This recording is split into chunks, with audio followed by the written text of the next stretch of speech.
Chapter 1108. You? It wasn't that little Chi didn't believe him, but he hadn't been to school for 5 years. He was afraid that he had forgotten the contents of the textbook. Yenji smiled mysteriously and didn't explain. He brought little Chi back to the hotel.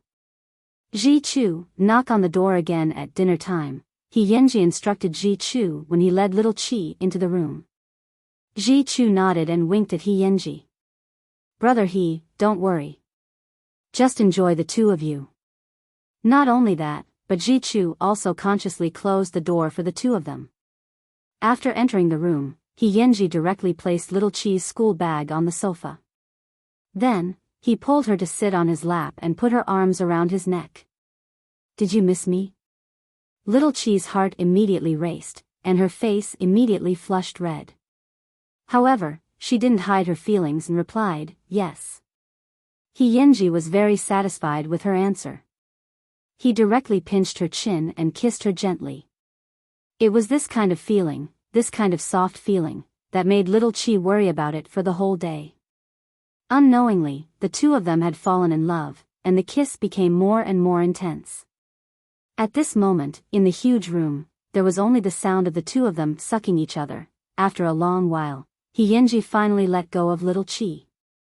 I really want to eat you now. Little Chi hugged Yenji tightly and was trying her best to calm down her distracting thoughts.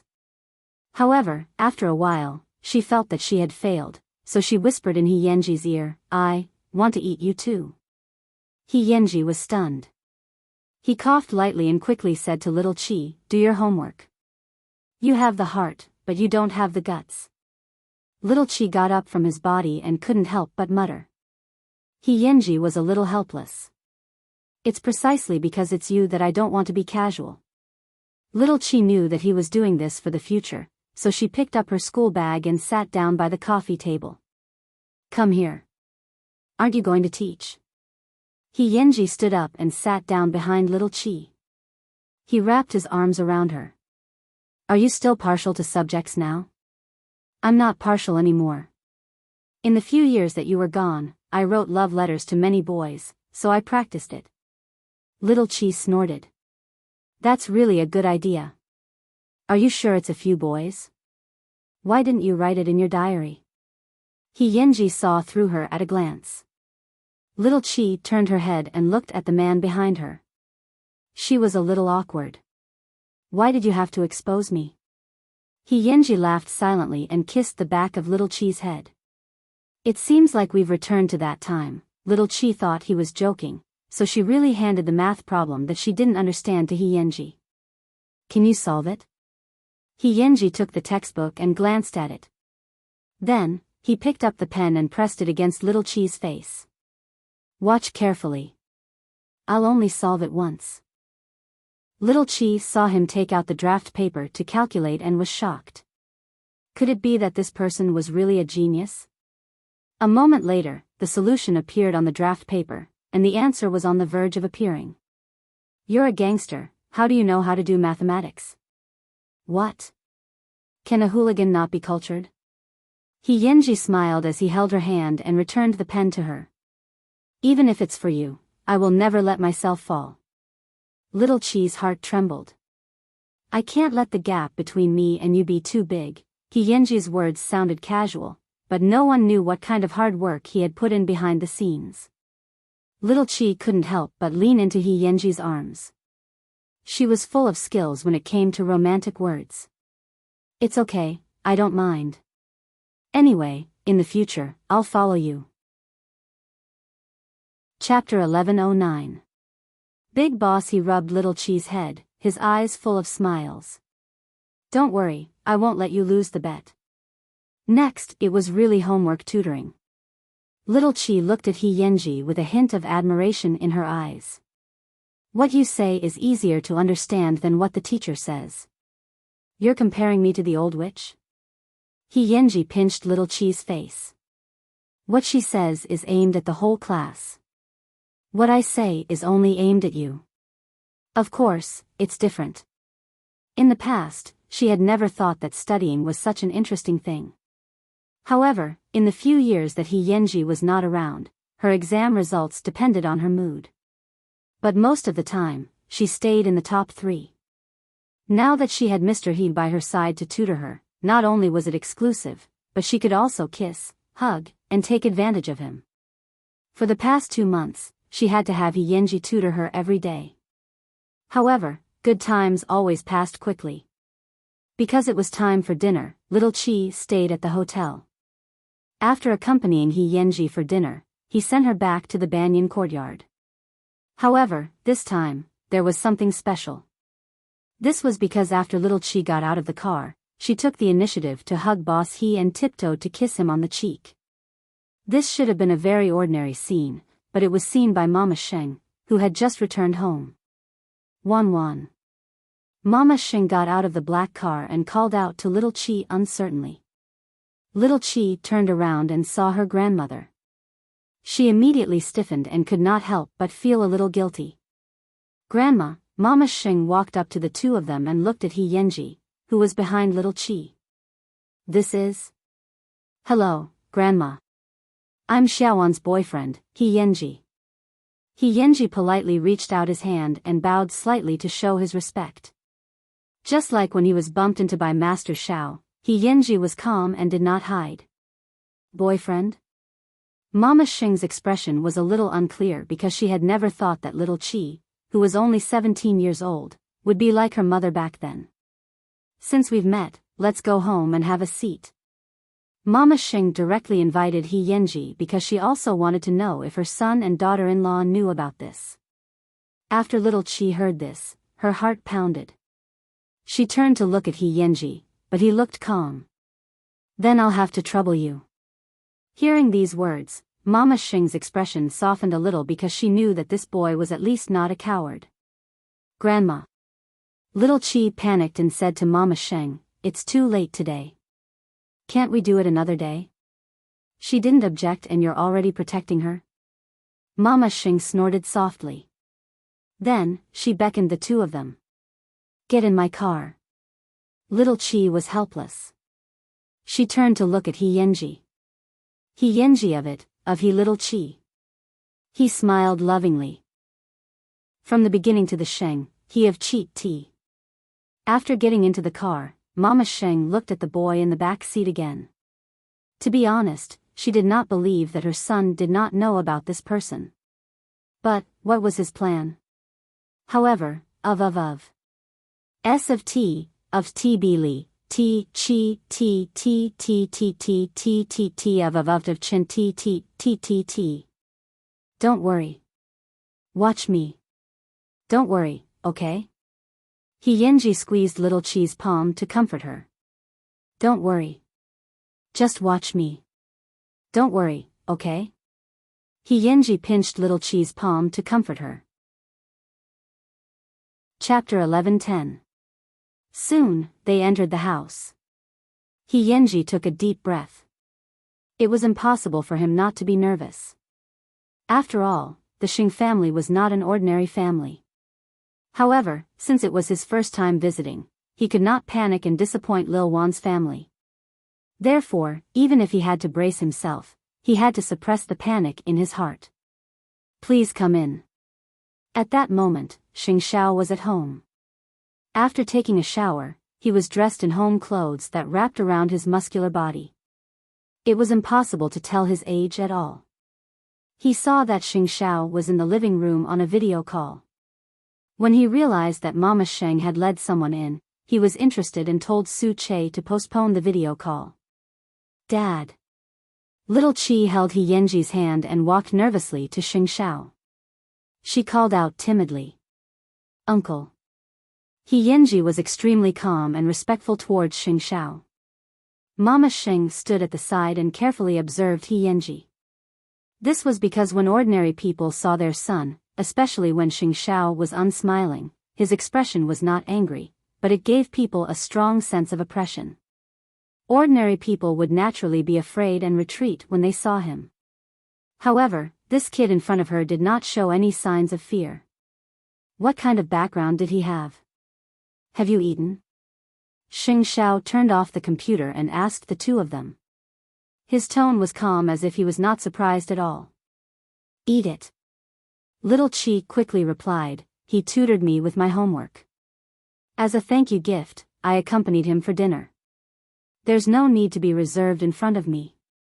I won't ask you to do anything. Master Xiao looked like a reasonable and kind father. He could even be said to be gentle and easygoing. However, only He Yanji knew that there was still a second half hidden in Master Zhao's heart.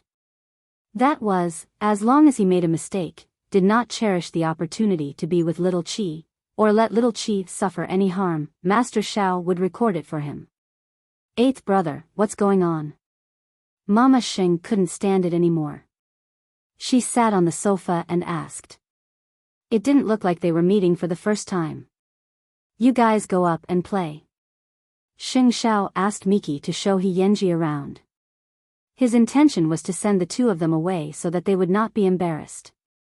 Let's go to my room. Little Chi couldn't wait. After saying that, she held He Yanji's hand and hurried upstairs. Eighth brother, this child, is Wanwan's classmate? Where did he come from? How could you allow them to be together? Wanwan is only 17 years old. Mom, I tacitly agreed to this. I know what I'm doing, Xing Xiao answered Mama Xing seriously. You don't believe in my judgment? So, you know He Yanji very well? Mama Xing's expression softened a little. If I don't let your granddaughter worry about me for 5 years, she will do even more outrageous things in the future. Then what does his family do? Mama Xing continued to ask, afraid that little Chi would lead the child astray. Xing Xiao did not hide anything and told Mama Xing everything about He Yanji's family background. After Mama Xing heard this, she both sympathized with He Yanji and felt that he was in danger. Are you really at ease to join the underworld at such a young age? Won't we know if we keep walking? Xing Xiao still had a carefree attitude because he knew very well that if little Chi didn't really like He Yanji, then the two of them would separate on their own before long. Life and feelings needed to be felt and experienced by the people involved. Bystanders, even parents, did not have the right to interfere. Back then, I thought that when Wanwan reached the age of dating, you would definitely strongly oppose and stop her. Once you found out that there was such a daring boy, you would definitely make him disappear from the face of the earth. Chapter 11:11. He Yanji naturally couldn't pretend that he didn't hear it. Therefore, he immediately replied with a troubled expression, Brother Long, don't make fun of me. You have so many capable subordinates under you. Why would you need someone like me who has no ambition and just eats and drinks? You don't know how to appreciate favors. Brother Long's subordinate immediately became angry. He looked at He Yanji aggressively and scolded, since our boss is looking for you, it means that he thinks highly of you. How dare you not know what's good for you? He Yanji looked at him with a smile. He was not angry at all. Please forgive me, Brother Long, it's fine, but don't jump to conclusions too early. Who knows, one day, you might be willing to look for Brother Long. Brother Long took a deep puff of his cigar and pinched the woman beside him. I always believe that in this world, the winner is king. I heard that you have a little girlfriend. Before I answer this question, let me ask you something first. Have you heard of Xing Xiao? Who doesn't know Xing Xiao? Brother Long answered matter-of-factly, as if He Yanji had asked an extremely ridiculous question. My girlfriend is Xing Xiao's daughter. If she offends you in the future, I hope you can forgive her. He Yanji gave Brother Long a warning in advance. He wasn't trying to show off, but to remind him that some people could be touched and some people couldn't. After Brother Long heard this, there was an obvious change in his expression.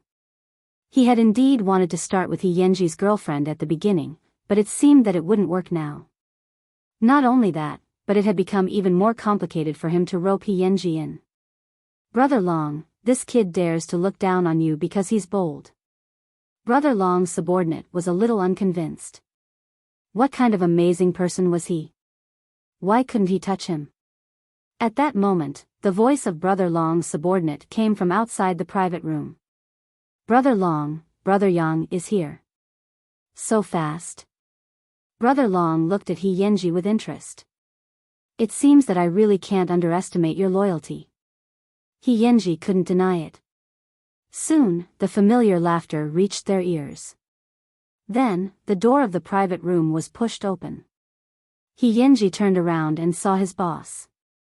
He quickly stood up to welcome him. Brother Yang. If I had come a little later, would my left arm have been chopped off by someone?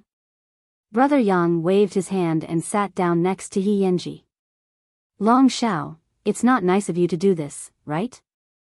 Old Westerner, your man is indeed extraordinary. I asked him to help me, but he rejected me. Brother Dragon laughed. I'm so jealous of you. You don't have to be envious. This is my brother who has gone through life and death with me. Naturally, he can't be with you. Today, I will make it clear. Don't have any ideas about Yenji. I will fight you to the death. The two of them made their attitudes clear in their jokes. For a moment, the atmosphere in the private room was surging. Then, it was Brother Dragon who nodded and admitted defeat. All right, I'll remember what you said. That person. I'll take him with me. I really hope you can always trust him like this. Before the two of them left, Brother Long wanted to plant a bomb between them. However, the two of them did not respond. Brother Yang, I trust you. Brother Yang patted He Yenji on the shoulder. I trust you more than you think. Go back and rest. Chapter 11-12. After He Yenji sent Brother Yang away, he got into his car. Inside the car, Ji Chu was already ready to go out. Brother He, this Brother Long isn't as scary as I imagined. He Yenji glanced at Ji Chu from the rearview mirror and said, do you believe it?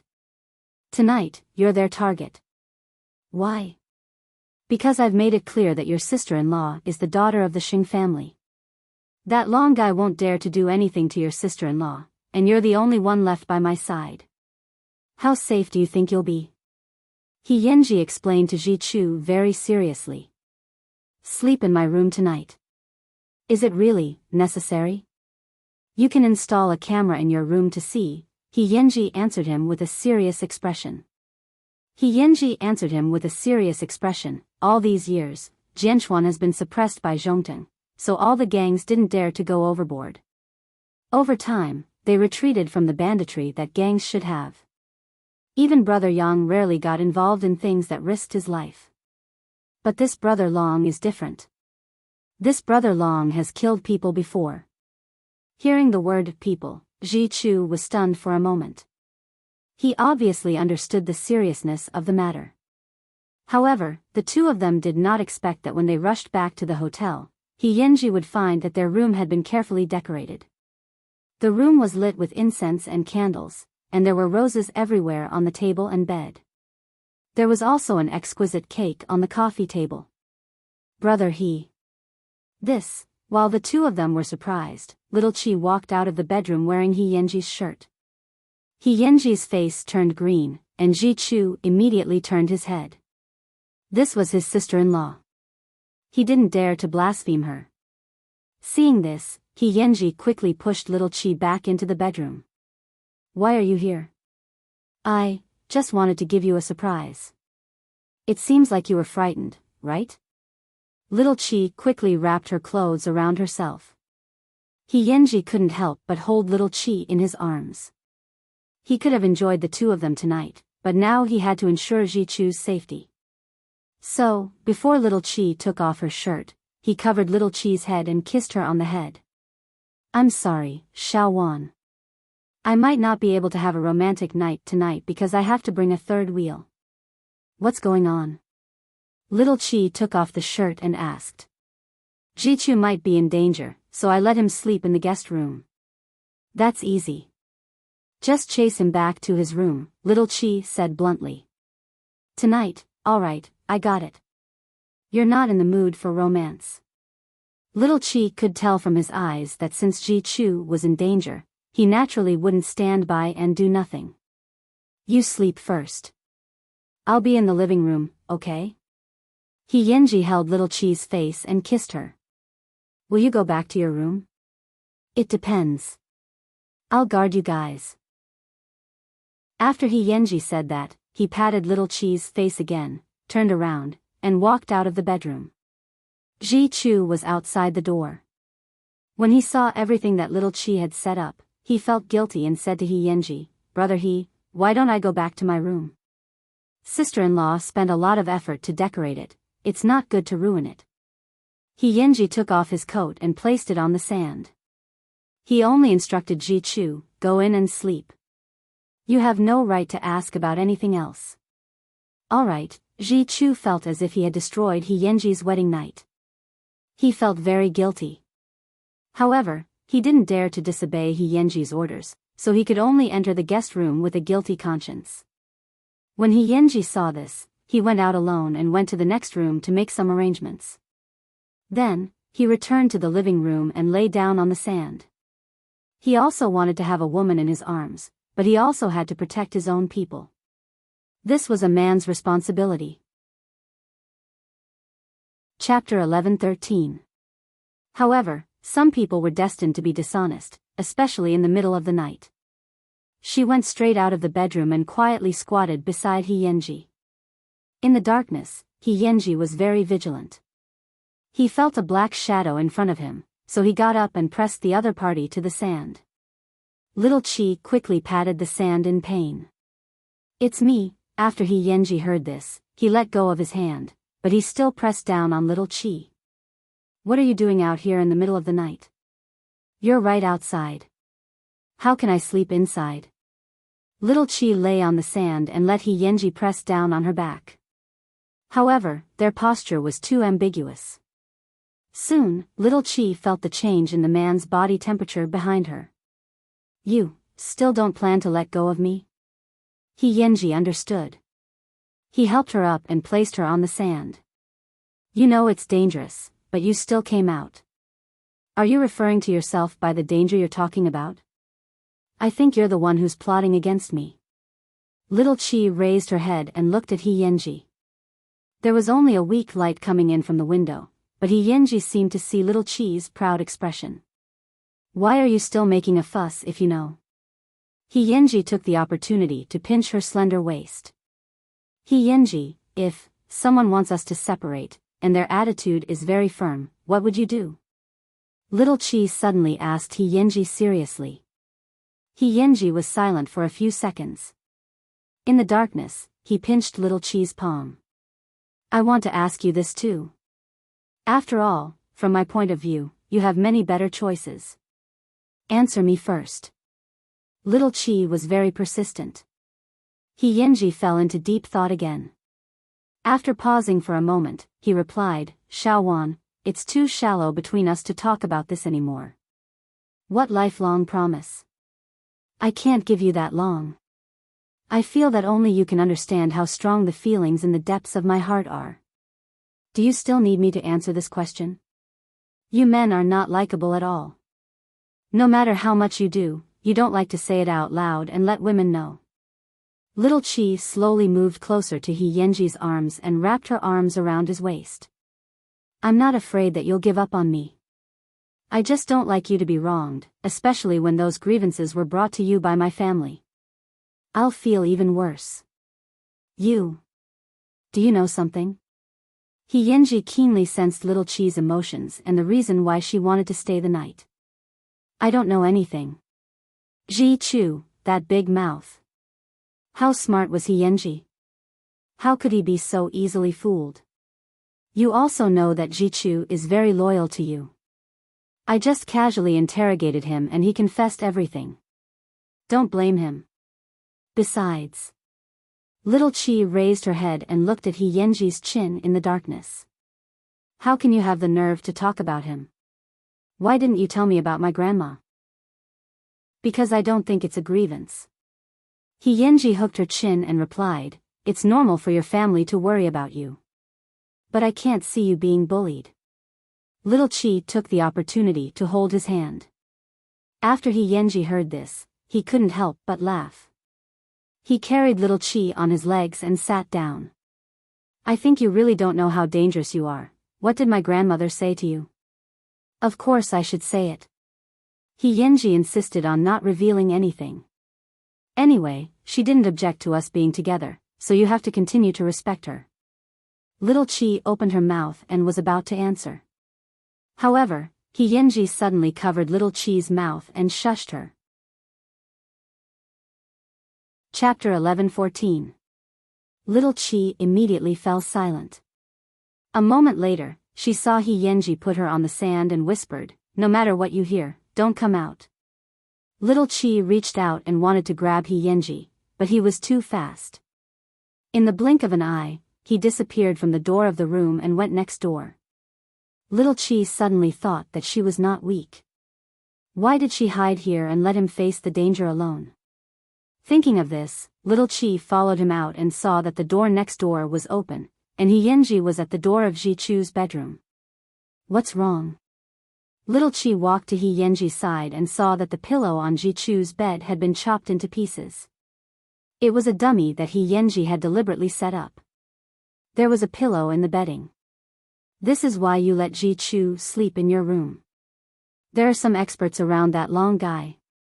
After He Yenji said that, he led Little Chi back to his room. Go in and sleep. What about Ji Chu? The other party didn't succeed. He knows that I'm on guard, so he won't make a move so soon, He Yenji replied. Then there's nothing to be afraid of. He Yenji didn't say anything because he didn't know how to answer. Gang members were the most vengeful. Some people could endure for many years just to pay the price for finding their enemies. Then why don't you go in? Little Chi looked at He Yenji in confusion and tugged at him. You want me to stay in the room alone again? He Yenji was unmoved. He only said with a hint of warning, when you have your 18th birthday, I don't need your invitation at all. After Little Chi heard this, she didn't move. A moment later, she lay down on the sand. If you don't go in, I won't go in either. We'll sleep outside, and keep watch for Ji Chu. He Yenji couldn't help but tense up, and his head hurt. Did this little woman know that he was about to reach the limit of his endurance? Come on. Little Chi patted the spot beside her. It's very spacious. He Yenji was helpless. He put on his clothes and lay down beside Little Chi. He saw Little Chi turn over and lie on his chest. There was a smile in her words. I'm just teasing you like this. It's quite fun. You used to be so bad, but after 5 years, you've restrained yourself. This big boss is really useless. Only you would dare to play me like this. He Yenji was angry and helpless. I haven't seen you fight so fiercely. What's it like? He Yen subconsciously touched the hideous scar on the back of his hand. It was an unforgettable experience. I saved Brother Yang's life. I pulled him back from the hands of 3 assassins. Because of that, my hand was almost crippled. What was it like at that time? Little Chi touched the back of his hand because she couldn't imagine how heavy the cut was to leave such a scar. The hand was attached from the back. At that time, only a layer of skin was left. Do you regret taking this path? Little Chi asked gently. At that time, I had no other choice. Brother Nan betrayed me, and my uncle was also involved. That was the only way I could save my life. Only then could I seek justice for Aunt Hong and Grandma. I just feel sorry for you, but I've never really hated you. I'm very satisfied that my beloved can return to my side, Little Chi answered warmly. Chapter 11:15. Just like that, the young couple spent the night in the living room. The next morning, Ji Chu came out of the bedroom and saw He Yenji and Little Chi hugging each other and sleeping on the sofa. He quickly left He Yenji's room quietly and returned next door. However, when he saw the pillow on the bed that had been chopped into a mess, he still had a lingering fear. As expected, Brother He's calculations were accurate. He knew that the man surnamed Long was not an ordinary person. However, He Yenji did not sleep well because he soon received a call from Brother Yang. Something happened in the imperial court last night. Come and negotiate with the police. Got it, Brother Yang. He Yenji sat up from the sofa. Seeing that little Chi was sleeping soundly, he did not disturb her. He just looked at the time. It was only a little past 6, so he got up and went to the kitchen. After making breakfast, He Yenji turned to the second bedroom. Now that Ji Chu had already gone out, he had probably seen the tragic situation in the bed next door. This was also a reminder to him that he had to be careful in the future. However, this man surnamed Long could not be allowed to continue. At 7:00 in the morning, little Chi woke up from the sofa and found that He Yenji had already washed up and prepared breakfast. This was the first time little Chi had seen He Yenji wearing a leather coat. In addition, He Yenji was wearing black gloves. The man's handsome and cold aura was completely revealed on his body. Why could a man be so handsome in a leather coat? Are you stunned? He Yenji pulled out a chair for her and waved. Wash up. After breakfast, Ji Chu will send you to school. I have to go deal with something. Deal with, what kind of thing? Little Chi really wanted to see what He Yenji looked like when he dealt with things. It has nothing to do with you. Hurry up. He Yenji waved. It's not like I'll lose a piece of meat if you let me go and take a look, I'll just lose a piece of meat. After saying that, He Yenji quickly walked to little Chi and pulled her to the dining table. Just leave it after you're done eating. I'm going out first. Okay, little Chi agreed verbally and did not struggle anymore.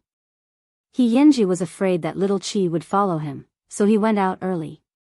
However, he had no idea that not long after he went out, little Chi quickly called Ji Chu and followed behind He Yenji. However, He Yenji was very vigilant, so Ji Chu didn't dare to get too close. In the end, he even lost him. Little Chi was a little distressed. According to this path, guess where your brother he went? Ji Chu thought about it and his eyes lit up, Imperial Dynasty. Hearing these two words, little Chi knew that it was the biggest nightclub in Jianchuan. Previously, Brother Nan was in charge of it, but this place had been taken back by He Yenji.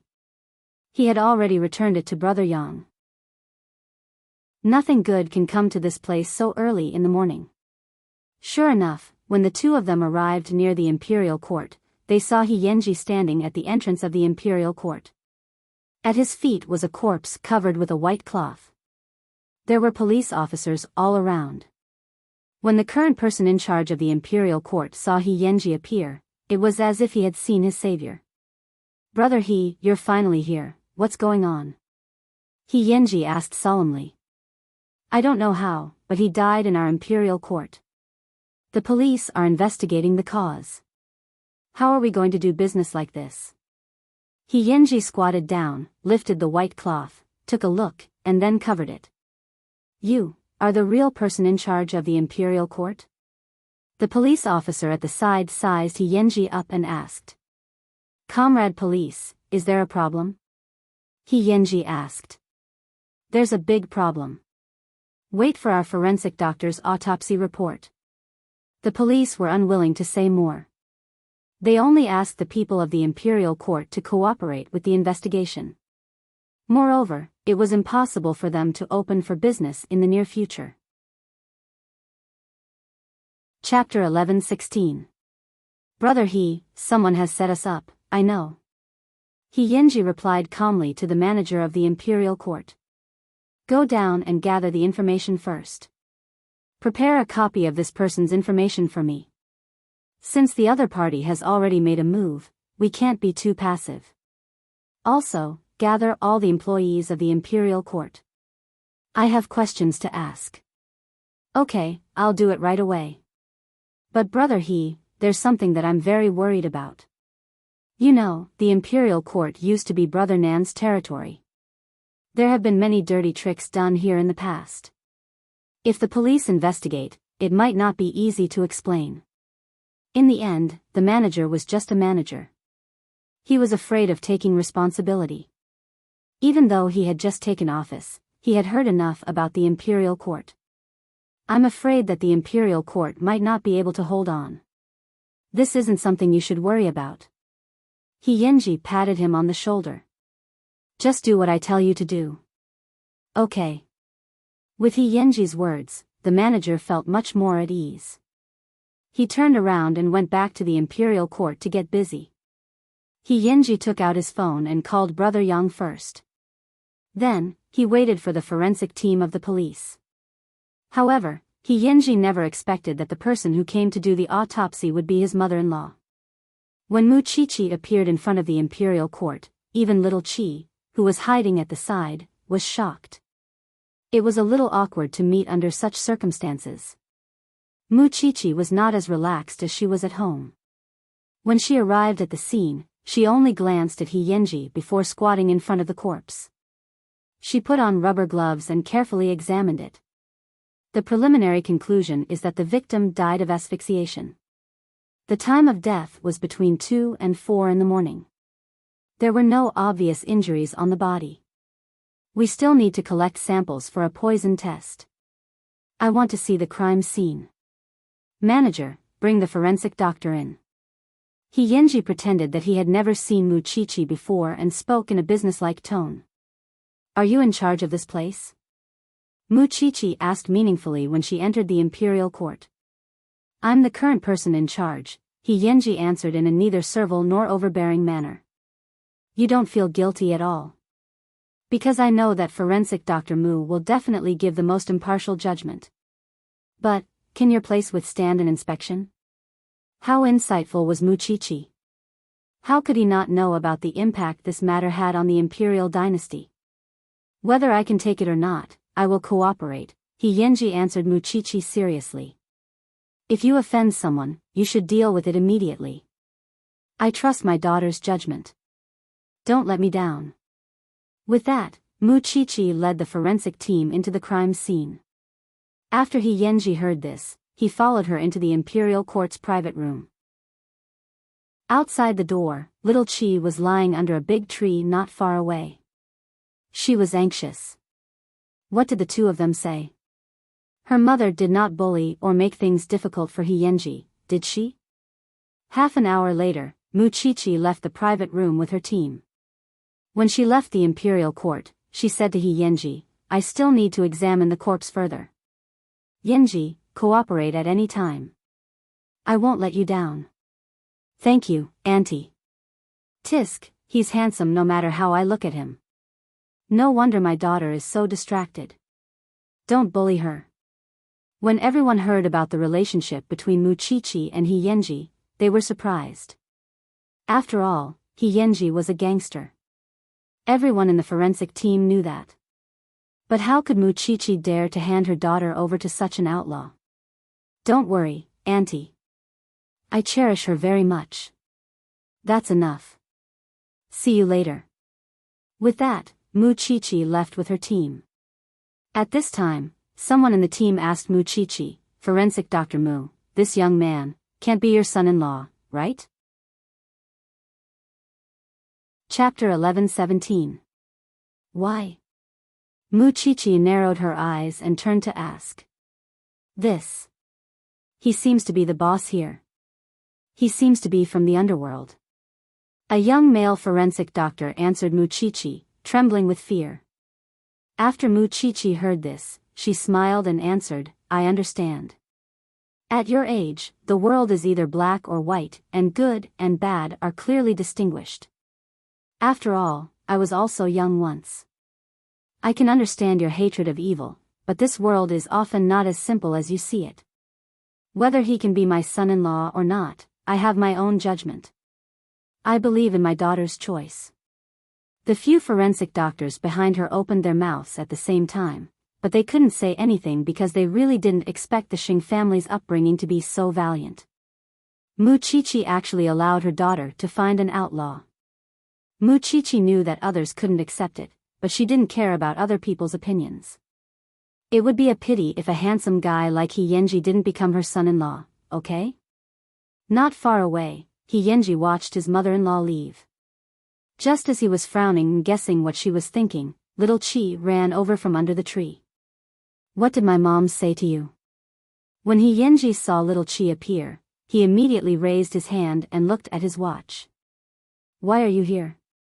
It's already time for class. If I didn't come to see you, how would I know that you're involved in a murder case? After Yenji heard this, he pulled little Chi to the side and carefully reminded her, this matter has nothing to do with you.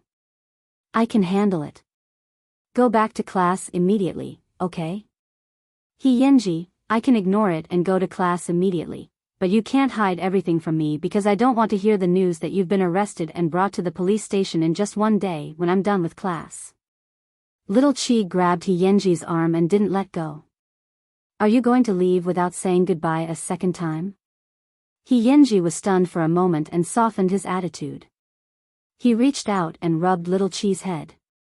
I'm just here on Brother Yang's orders to cooperate with the police investigation. I'm also confused about the death, but I can promise you that I won't be implicated in this matter, okay? Really? You won't? I was with you last night. This can't be blamed on me, right? Yenji chuckled. So, my little girlfriend, can you let me rest assured first? Why don't you feel at ease? You're always afraid that I'll leave. Do I really make you feel so insecure? Yenji hugged little Chi helplessly and asked. What do you think? Forget it, I'll send you to school. Yenji knew that little Chi's after effects were very serious, so he felt extremely guilty. You don't care about this place anymore? The people below know how to deal with them first. Yenji pulled little Chi into the car and personally sent her to the entrance of Jianchuan Middle School. However, after arriving, little Chi did not get out of the car immediately. Instead, she tilted her head and looked at Yenji. You won't tell me what Grandma said to you.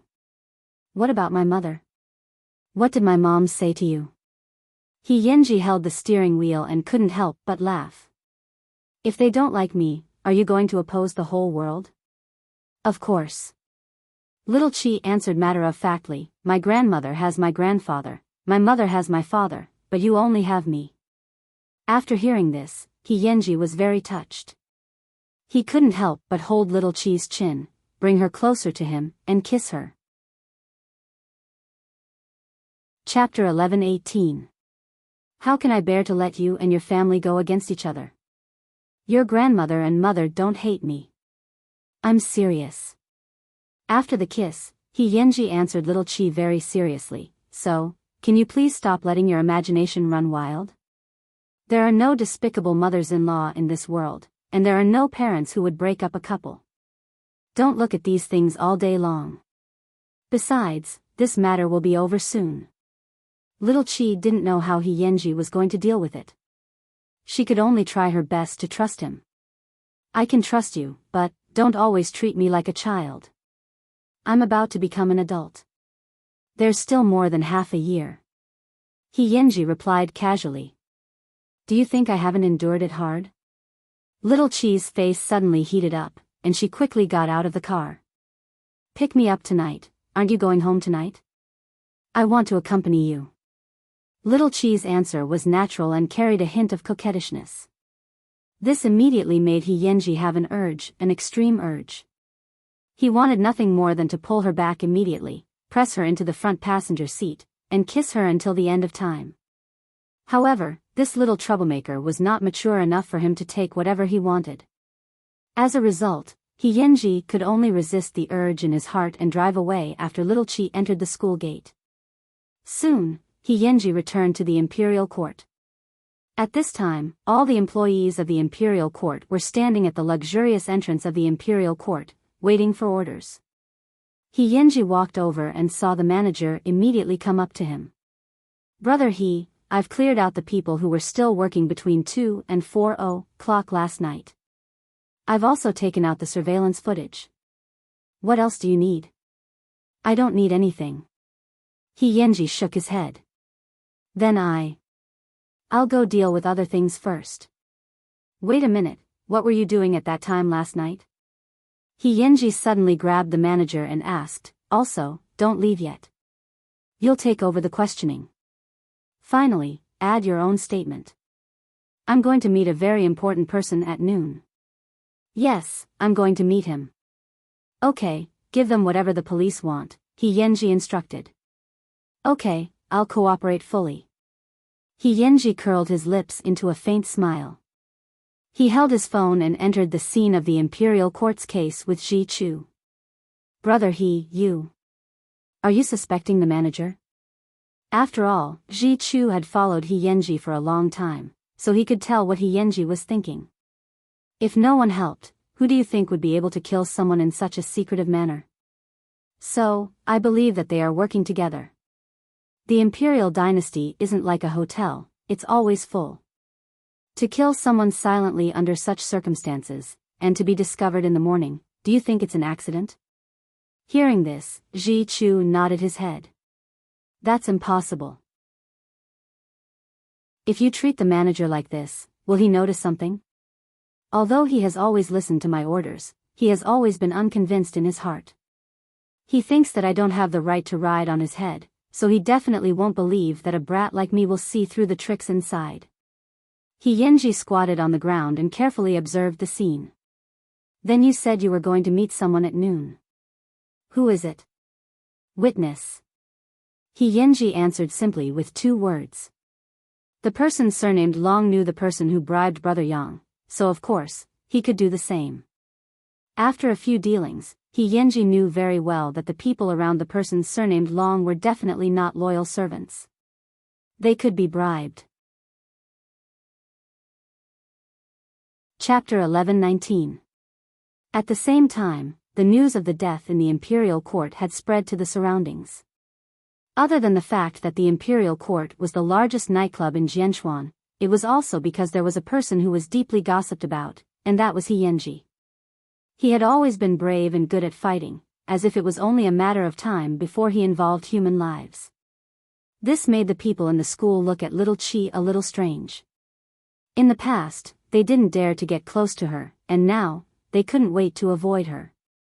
Only Yanjin dared to continue being little Chi's best friend. Seeing that Yanjin's friends were getting fewer and fewer, little Chi couldn't bear it. She took advantage of the lunch break and said to her, "You'd better stay away from me. Otherwise, you won't have any friends other than me in the future." Yanjin lay on little Chi's body. Because her good friend was here, she felt a little helpless. What are you talking about? Am I such a shallow person? You have no conscience. But then again, did Yenji really kill someone? Yanjin asked nosily. Little Chi rolled her eyes and explained unhappily, of course not. He's just dealing with the murder case in the Imperial Court. How did these people make him a murderer? It's not like you don't know that your guy is handsome, cool, dangerous, and difficult to conquer. He's always in the middle of the vortex of gossip. Even if those little girls can't get him, they can't help but pay attention to his heart, Yanjin replied with a smile. By the way, doesn't your family have any objections at all? Little Chi shook her head. She didn't know about this because both her grandmother and mother had already had a serious conversation with Yenji. However, Yenji had never let her know what the content was. When others fall in love, it's sweet. When you fall in love, it's earth-shattering. After little Chi heard this, she snorted loudly. Do you think I want to? But why did the matter between her and Yenji have to be magnified? Why?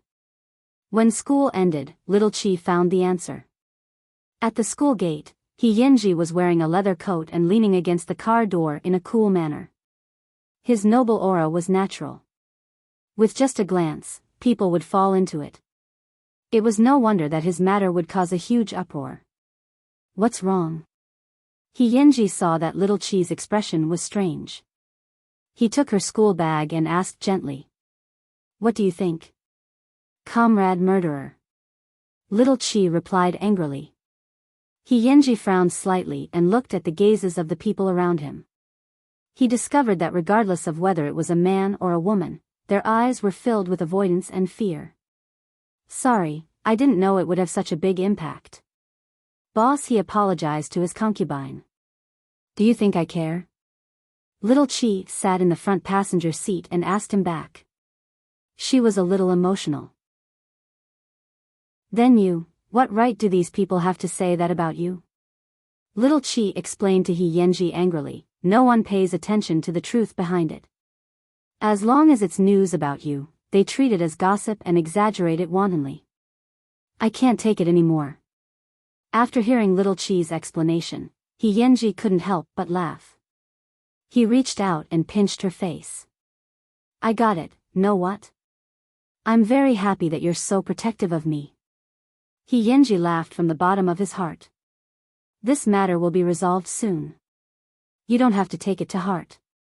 Go home and do your homework. Do you need tutoring? As long as you want. He Yenji agreed readily. The kind where you can kiss me if you do your homework, right? Little Chi asked. Chapter 11:20. It's fine if it's a little bigger, He Yenji answered in a good mood. Little Chi was satisfied when she heard that. She finally stopped whining about school matters. But, how's the investigation of the murder case going? You really want to hear about it? He Yenji asked Little Chi as he drove. Don't think it's complicated. I want to hear about it. He Yenji pursed his lips with a faint smile. Then, he told the little girl the current situation. The deceased was a single man who lived alone. He was a frequent visitor to the imperial court. When he died, he was in room V310 in the imperial court. It was between 2 and 4 in the morning. However, the strange thing was that at that time, there was no private room at all in V310, and there was no service. The surveillance cameras didn't capture any suspicious people. Even the cleaners didn't go in. How did that person die inside? Little Chi listened very seriously. As Mu Chi-Chi's daughter, she had her own sensitivity to this aspect. The police are still investigating. What about you? That's all you know? Little Chi didn't believe it. He Yenji's brain was too smart. Sometimes, she even suspected that He Yenji was her father's child with someone else. At that time, the manager was serving a regular customer in V210. He has an alibi. You suspect this manager? Little Chi immediately grasped the main point of He Yenji's words. Why do you think so? You didn't say anything to anyone and just directly mentioned this manager. Aren't you suspecting him? Moreover, according to the layout of V210 and V310, other than the different floors, the locations of the rooms should be exactly the same. Is there something mysterious about this? After He Yenji heard this, he looked at Little Chi approvingly. This girl was really smart. She understood everything. I have a guess, so I'll go to the forensics laboratory of the Jianchuan branch tomorrow morning. You're going to see my mom again, right? He Yenji knew what she was worried about, so he asked, tomorrow is Saturday. Do you want to go with me? Yes, in case my mom bullies you. Little Chi nodded heavily. Then after we go back to the hotel, you can't mention the murder case anymore. Just focus on your homework, okay? He Yenji made his request. Got it, teacher He. After returning to the hotel, He Yenji led Little Chi into the room and signaled her with his eyes to take out her homework. He went to the bedroom to make a call. Although the Xing family indulged Little Chi, he had to follow the rules. He had to report to Xing Xiao in advance that Little Chi was not going home. Then, he returned to the living room. At this time, Ji Chu also took out something and looked at He Yenji with some difficulty. Brother He, I've already gotten what you wanted. Send it to the place I told you, but, is this really okay? Ji Chu was a little worried. He Yenji wanted the Imperial Court's account book. It was divided into 2 parts. One was when Brother Nan was in charge, and the other was after he took back the Imperial Court. In addition, there was a list of names. He believed that the police would like this list. If you don't want to be stabbed by the traitor, then do as I say. Alright, I'll go right away. Ji Chu could not think of He Yenji's methods, and he was not as thoughtful as He Yenji. He was simply afraid that things would get out of hand and Brother Yang would use him as a shield in the future. He Yenji nodded and took off his leather coat. Then, he sat down behind little Chi and held her with both hands. Teacher, the lesson has begun. Little Chi turned her head and tried her best to kiss him. Teach me this first. Yenji lowered his head and kissed little Chi's red lips. I'll give you a question. If you do 80% right, I'll agree to your kiss. If you do 100% right, I'll let you do whatever you want. Really? Little Chi's eyes lit up. Really? Little Chi immediately became excited and told Yenji, it can't be too difficult. Chapter 11:21. It's good that you know. I'm hanging up, Mom. Yenji and I are going to the forensics laboratory tomorrow. Don't make things difficult for him, okay?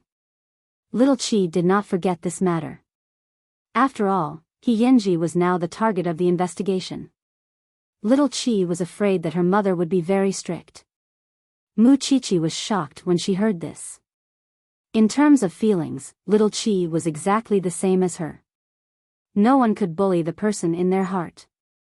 Therefore, other than feeling helpless, Mu Chichi could not do anything to little Chi. I won't make things difficult for him, okay? That's more like it. Yenji was outside the door because little Chi did not close the door tightly. He did not deliberately eavesdrop. However, hearing little Chi protect him like this, Yenji's heart was extremely touched. Because other than repaying his sincerity, he did not know how to treat little Chi well. Sometimes, he was a little at a loss. At 8:00 in the evening, Yenji brought Ji Chu to the hall of the imperial court. At this time, the manager was reprimanding the service staff. At this moment, Yenji had the statements of all the employees of the imperial court in his hands. Of course, the manager's was also mixed in. Brother why are you here at this time? The manager turned around and saw Yenji. He quickly came up to him. There are some things I can't figure out, so I have a few questions to ask you. Yenji held the statements and pretended to be confused. People died in room 31, but no one went to room 31. According to your thoughts, how do you think the murderer did it? The manager scratched his head and looked very troubled. Brother you're overestimating me. I only know how to manage the accounts, I don't know how to reason. You were in room 21, and room 31 was above you. Didn't you hear anything at all? Yenji deliberately emphasized the geographical location of the two rooms. There were guests in the room at that time. It was too noisy, the manager answered matter-of-factly. I think so too. However, there's new progress in the forensics department. I believe that this matter will come to light soon. After saying that, Yenji instructed the manager, I've picked out a few people. Find them in order. I want to talk to them. Okay. The manager nodded and carefully sized Yenji up. This was because Yenji had secretly revealed a lot of important things to arouse the manager's vigilance. Soon, the manager found him and pretended to ask Yenji casually, Brother what's the progress? 31, it's not the first scene at all. After saying this, Yenji turned around with a smile. However, the manager was stunned on the spot, and cold sweat quickly seeped from his palms. Then, Yenji asked the waiters some irrelevant questions. About half an hour later, he let the last waiter go. I'll go to the forensics laboratory tomorrow. If the police come to investigate, just cooperate. Yenji deliberately revealed this news to the manager before he left. Okay, brother I know what to do, the manager answered cautiously. Yenji left with Ji Chu, and then he heard Ji Chu's question. Brother why did you let this manager know so much? If I didn't do this, how could I force him to reveal himself? Yenji asked Ji Chu meaningfully. Don't worry about it. This case will be solved tomorrow. Really? Ji Chu was confused. This case was still a mess. It would be solved tomorrow? Go back to sleep. Tomorrow, it'll be someone else's headache. He Yenji's face was relaxed because as long as he thought about hugging his little wife to sleep later, his heart would be filled with excitement. Chapter 11:22. The next morning, He Yenji bought 3 breakfasts, brought his wife, and went straight to the Jianchuan branch's forensics laboratory. The police officers from the branch also knew this new big shot. They brought the Xing family's daughter and rushed to the forensics laboratory. They didn't know what forensic Mu was thinking. Was he going to push his daughter into the fire pit just like that? However, this was the Xing family's matter after all. It didn't seem like others could interfere. Just by looking at his looks, He Yenji was indeed a rare handsome man. Some people would even believe it if they said he was a celebrity. When they arrived at the forensics laboratory, Mu Qiqi had just started work. Little Qi was very good at pleasing her mother. She handed the breakfast He Yenji had bought to her mother. Although you might have eaten at home, He Yenji still bought it. Put it there. I'll destroy it when I'm hungry later. Mu Qiqi put on her white coat and gloves and looked at He Yenji. Tell me what you're thinking. I found some suspicious traces in room 21, especially on the windowsill. So, I suspect that the victim was killed in room 21 and was thrown into room 31 by the murderer through the windowsill. Is there such a possibility? After Mu Qiqi heard He Yenji's guess, she handed him the autopsy report. There are indeed 2 kinds of marks on the victim's neck. One is the strangulation mark of an adult man's right hand. In addition, we found fibers on his neck. It should be a kind of rope. So, your guess is not unreasonable. Everyone focused on room 31, but they relaxed the examination of room 21. This also gave the murderer time to destroy the evidence. I secretly left the surveillance footage of room 21 that night, as well as the traces left on the windowsill, He Yenji answered Mu Qiqi. Mu Qiqi looked at He Yenji approvingly and nodded. Then this case will be easy to solve. He Yenji thought so too. He handed over all the evidence to the police. However, just as He Yenji was about to leave the branch with little Qi, the police and the team stopped him. Your people from the Imperial Court have sent a document.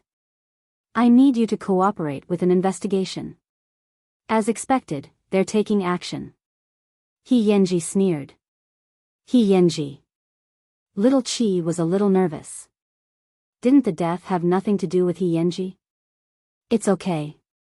Wait for me for 10 minutes. I promise I'll come out. He Yenji patted the back of little Qi's hand to comfort her. Although little Qi was worried, she still chose to believe him. After that, He Yenji followed the criminal police into the interrogation room, while little Qi went to the forensics laboratory. Why aren't you leaving? Mom, this has nothing to do with He Yenji, right? Mu Qiqi crossed her arms and snorted. It's good enough that he doesn't scheme against others. That brain of his is not something that can be compared to. Don't worry. So, are you praising him? Little Qi immediately became excited. Who was it that called me last night and asked me to let that kid go? Mu Qiqi pinched her daughter's face. You're really like me. You know that he doesn't need your protection, but you're still worried. Little Qi leaned on her mother's shoulder and rubbed hard. You're the one who taught me to love people. Mu Qiqi looked down at her daughter. She was a little disgusted, but there was nothing she could do. With her genes, she could not be reserved. In the interrogation room, the police opened the document and asked He Yenji, "This is a report. Do you know about it?" I think. I know, He Yenji answered calmly. Chapter 11:23. Then how can you be so calm? The interrogator looked at He Yenji in disbelief. He was so young, but he was a big shot. Who knew how many dirty things he had done behind the scenes and how many lives he had taken? He Yenji didn't say anything. He just took out his phone, found a phone number, and dialed it in front of the police. Be serious. You can't make a phone call now, the police officer immediately scolded. He Yenji was unmoved. He threw the phone to the interrogator. Listen to what your boss has to say. The other party took the phone and put it to his ear in confusion. At first, his expression was cold, but a minute later, he began to nod and bow respectfully. Sure enough, in less than 10 minutes, He-Yenji walked out of the interrogation room unscathed. Little Chi immediately went up to him, grabbed his arm, and asked, "How was it?" "I'm fine." He-Yenji comforted Little Chi. "That's good. I'll take you to watch a good show." After saying that, He-Yenji held Little Chi's hand and got out of the car, leaving behind the police officer who was interrogating He-Yenji with a face full of confusion. What was this kid's identity? On the way back, Little Chi couldn't hold back her curiosity and asked He-Yenji, "What did they say to you?" The manager of the Imperial Court handed the account book to the police and also reported that the Imperial Court was engaged in illegal business, He-Yenji explained calmly. According to him, the police can use these things to find out Brother Yang's background. After all, Brother Nan was also Brother Yang's underling. Are you sure it's the manager? Other than him, no one else has access to such a detailed account book. Little Chi nodded. That's true. Things won't get more and more complicated, right? Is it complicated? He-Yenji didn't think much of it. The case has already been solved. In a while, we'll know all the answers. After saying that, He-Yenji sped up the car and returned to the Imperial Court as fast as he could. Because of the murder case, the Imperial Court was closed for investigation. It was no longer as lively and prosperous as before. He-Yenji pushed open the door of the Imperial Court and saw Ji Chu coming up to him. He secretly said to He-Yenji, "Brother He, the manager didn't escape. Did you misunderstand him?" "Invite the manager to the office," He-Yenji instructed Ji Chu. "Then, send your sister-in-law back to the hotel." "I'm not going back." Little Chi looked around the hall of the Imperial Court. This was the first time she had come to such a place for fun. Of course, she had to have fun. He-Yenji reached out and pulled Little Chi in front of him. He told her seriously, "Didn't you ask me what your grandmother said to me before? Not letting you appear in this kind of place is one of the conditions I promised her. Do you want to make things difficult for me?" Little Chi pouted unhappily. "Will you listen to me?" Little Chi took a deep breath and finally nodded in compromise. "All right then. I'll listen to you for now." When he became an adult, he would have to think about it carefully. "Ji Chu, take good care of sister-in-law." He-Yenji pushed Little Chi to Ji Chu. "Don't worry, Brother He," Ji Chu stood at the side and replied solemnly. Little Chi walked out of the Imperial Court with some disappointment. She got into He-Yenji's car and waited for Ji Chu to send her back to the hotel. It turned out that He-Yenji had promised her grandmother such a thing. Since they were talking about conditions, then her grandmother should have made it difficult for that fool. "Sister-in-law, just listen to Brother He. No matter what, he won't hurt you. It's always for your own good." On the way back, Ji Chu helped He-Yenji put in a good word for him in front of Little Chi.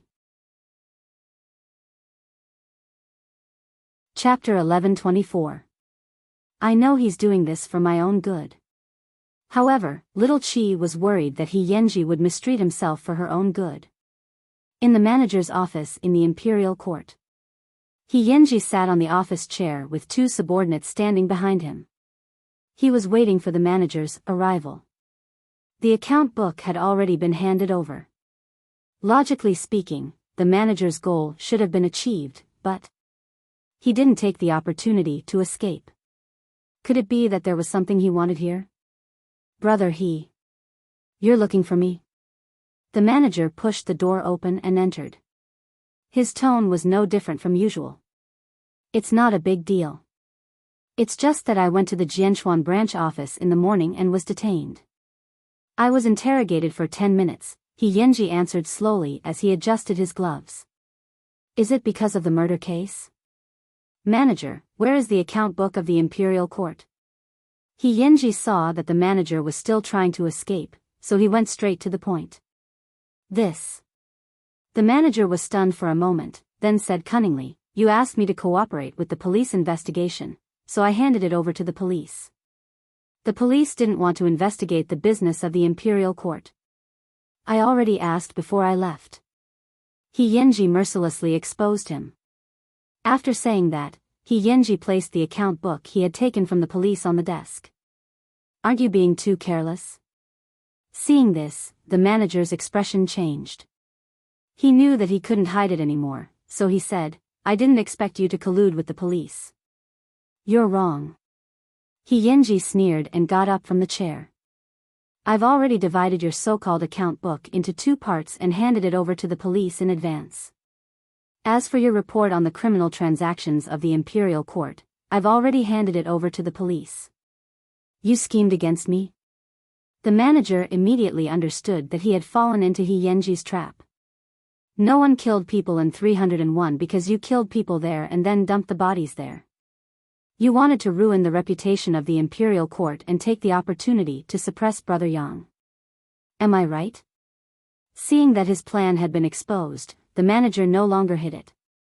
"I underestimated you. You call me Brother He on the surface, but you've always been unconvinced, right? What kind of conditions did that long guy give you to make you betray Brother Yang?" "That's none of your business." The manager tilted his head, unwilling to reveal more. "Of course it's none of my business, but don't forget, what happened in the 21st century will be found out sooner or later. At that time, you won't be facing me, but the police," He Yenji said coldly as he leaned against the edge of the office chair. "You won't be able to find any evidence. I've already destroyed it. Are you talking about surveillance or something else?" He Yenji raised the manager. "The few people who entered 21 are all suspects. Looking at the time, the police have already taken action. Do you think they will confess to you?" The manager was stunned again. "Don't blame me for not giving you a chance. What else does Long want from me?" The manager's psychological defense was broken bit by bit, but he still hoped to get lucky. "It's fine if you don't want to tell me." He Yenji clenched his fists and grabbed the manager's lapel. "Do you think you still have a choice? You've probably heard how I got to where I am today. Do you want to have a taste of my fist?" "Brother He, let us handle this kind of thing." The 2 henchmen behind He Yenji immediately stepped forward and said. "No need." He Yenji directly threw the man out. "I don't like it when people are backstabbed. Either tell me or die." Chapter 1125. In the eyes of others, He Yenji was rarely ruthless. However, some of Brother Yang's subordinates had seen He Yenji get angry. When the manager saw that He Yenji was really angry, he immediately got up from the ground. "I was just greedy for money. I was bribed by Brother Long. He didn't order me to do anything else. I just took a fancy to a woman from Imperial Court and wanted to take her away with me. Do you think I believe that?" He Yenji asked. "It doesn't matter if you say it or not. Anyway, when we get to the police station, you'll spit it all out." When the manager heard the words police station, he immediately waved his hand. "I didn't kill her. It was Brother Long's men." "Then do you know why your Brother Long needed you to be there at that time? Because if someone dies, none of you can escape responsibility. Do you think you just took the money to help frame Imperial Court? No, you sacrificed yourself. Because once this matter is found out by the police, you and the murderers won't be able to escape.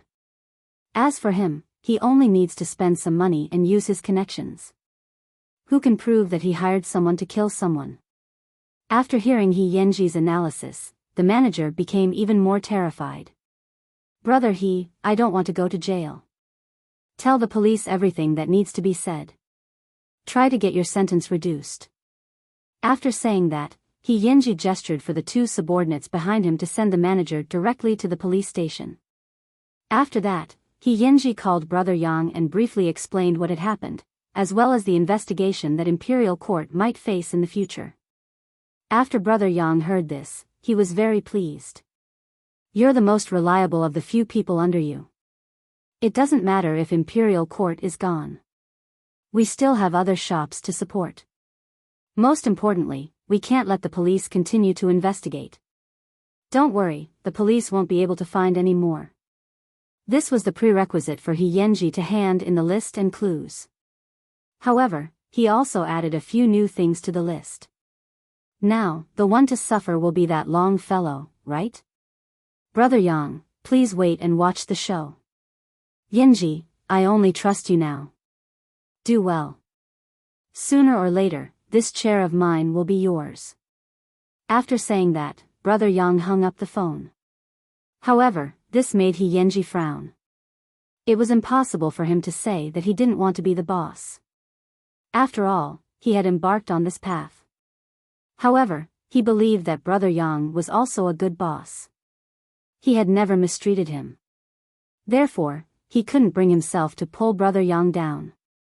After handing him over, He Yanji left the imperial court.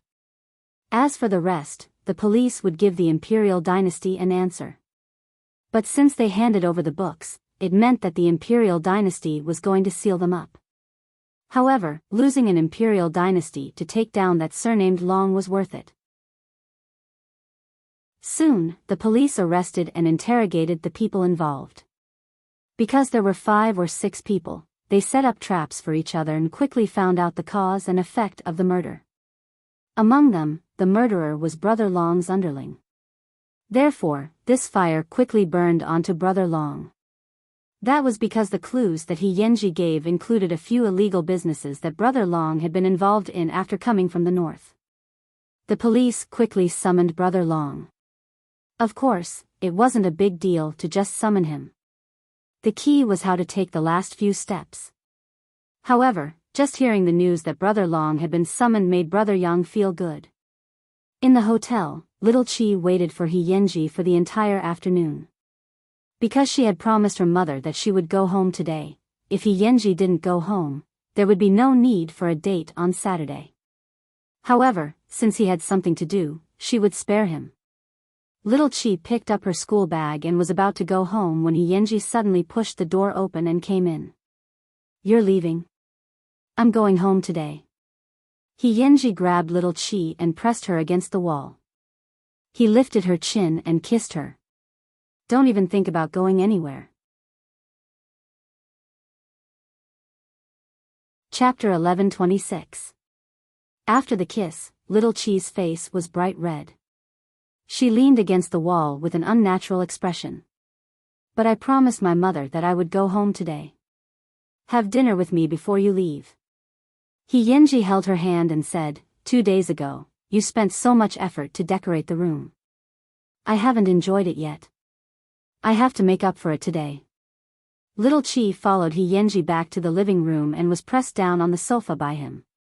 Sit down. Let me do it today. Is everything settled? Little Chi couldn't help but ask when she saw him roll up his sleeves. Don't you trust your husband that much? He Yanji lowered his head and tidied up the coffee table. Then, he pulled little Chi up and pushed her into the bedroom. Come out when I tell you to. So mysterious. The couple was about to have a sweet dinner when little Chi received a call from Mama Sheng. You heartless little girl. It's your grandfather's birthday today. Why aren't you home yet? Little Chi was stunned for a moment before she reacted. No wonder her mother wanted her to go home last night. I'm sorry, Grandma. I'll be right back. At least you have a conscience. Mama Sheng wasn't really angry. She just turned her head and thought about little Chi and He Yanji's matter. She became a little serious. If you want to bring someone home, that's fine. But if your grandfather sees through it, I won't help you. Little Chi glanced at He Yanji and had no intention of avoiding him. She covered He Yanji's hand. It's my grandfather's birthday. Do you want to go? He Yanji knew that he wouldn't be able to have the candlelight dinner, but he didn't answer little Chi. He just put on his coat while little Chi was talking to her grandmother. When little Chi hung up, he held little Chi's hand and said, I'll take you home. He Yanji, I'm not afraid of your family. I just don't want to embarrass you. He Yanji rubbed little Chi's head and smiled warmly. I can wait. When the time is right, when you're an adult, I'll get your family to hand you over to me. After hearing this, little Chi tiptoed and hugged He Yenji's neck. I'll wait for that day. He Yenji picked her up and brought her down the hotel parking lot. Soon, he sent little Chi back to the banyan courtyard. Outside the iron gate, little Chi waved at He Yenji. See you tomorrow. He Yenji leaned against the car door and nodded. See you tomorrow. It was not that he did not want to appear in front of the Xing family as a boyfriend and tell them the story between him and Xiao Wan openly. It was just that his current identity and what he was doing made him lack the confidence to do so. Although he did not think that he had done anything wrong, he did not have enough confidence in front of the Xing family. Lil Wan would be scolded by her family. Lil Wan would be caught in a dilemma between him and her family. This was something he didn't want to see. Therefore, he could temporarily endure not being able to join Lil Wan's life. One day, he would do it openly. He Yenji prepared himself mentally. Then, he turned around and prepared to drive away. However, when he turned around, he saw Tang Xiaobao, who was riding a bicycle to the Xing family's house. The two of them already had a grudge against each other. Now that they met on a narrow road, Tang Xiaobao was naturally not going to be polite. You can't get in, right? I can't get in. He Yenji nodded and admitted. You'd better not let me catch you. With that, Tang Xiaobao pushed the bicycle through the iron gate. He only left a view of his back for He Yenji. Chapter 1127. It had to be said that this was the first time He Yenji was envious of someone else's background. This was because the Tang family could enter this iron door at any time and easily gain the favor and recognition of the Xing family. There was even the possibility of the elders wanting to matchmake the younger generation. He Yenji was so envious that his heart ached. The banyan courtyard was bustling with noise and excitement. Although Papa Xing had already said that he did not want to make a big fuss about his birthday, he was still very happy to see a room full of people coming to celebrate his birthday. The small kitchen in the banyan courtyard had also specially prepared a special birthday banquet for Papa Xing. In fact, Mama Xing and Papa Xing had long moved back to the Xing family. However, Mama Xing still suggested that they celebrate her husband's birthday in the banyan courtyard because she was thinking about little Chi. If she was willing to bring He Yenji, then perhaps she would not be so nervous in the banyan courtyard. However, when she saw little Chi go home alone, she could not tell if she was relieved or a little disappointed. He Yenji, that child, should have both bearing and cultivation.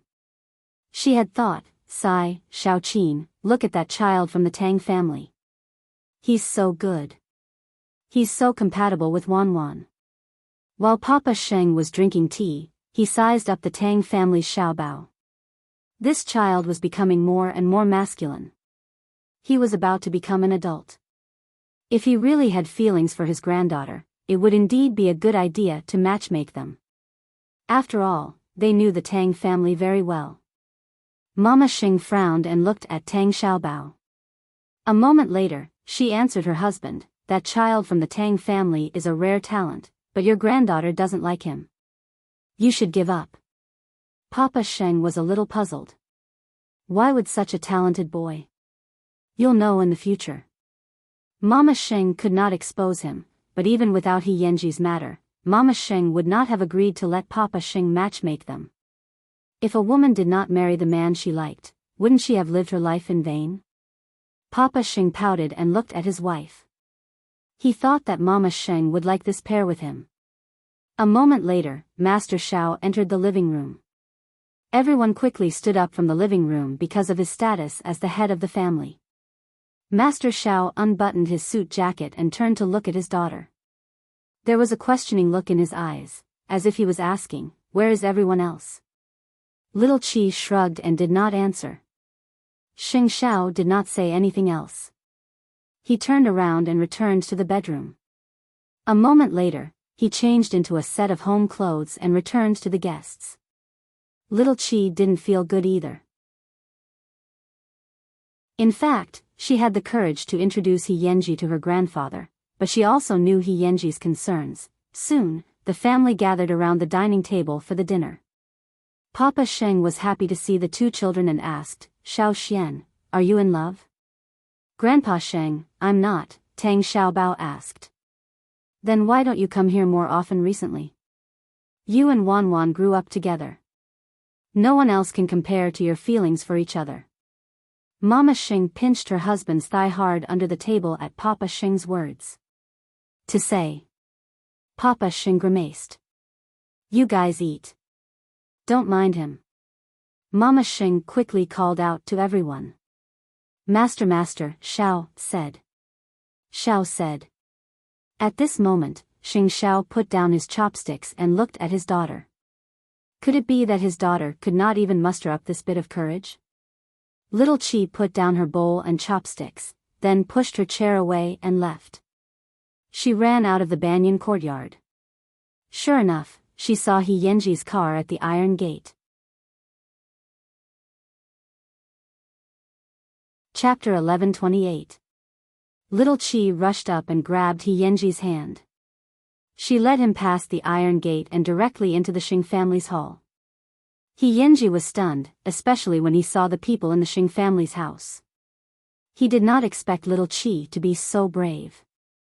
"Grandpa, this is my boyfriend. Don't try to matchmake him." Little Chi introduced He Yanji to all the family members. Papa Xing looked at the young man who suddenly appeared in the living room in shock.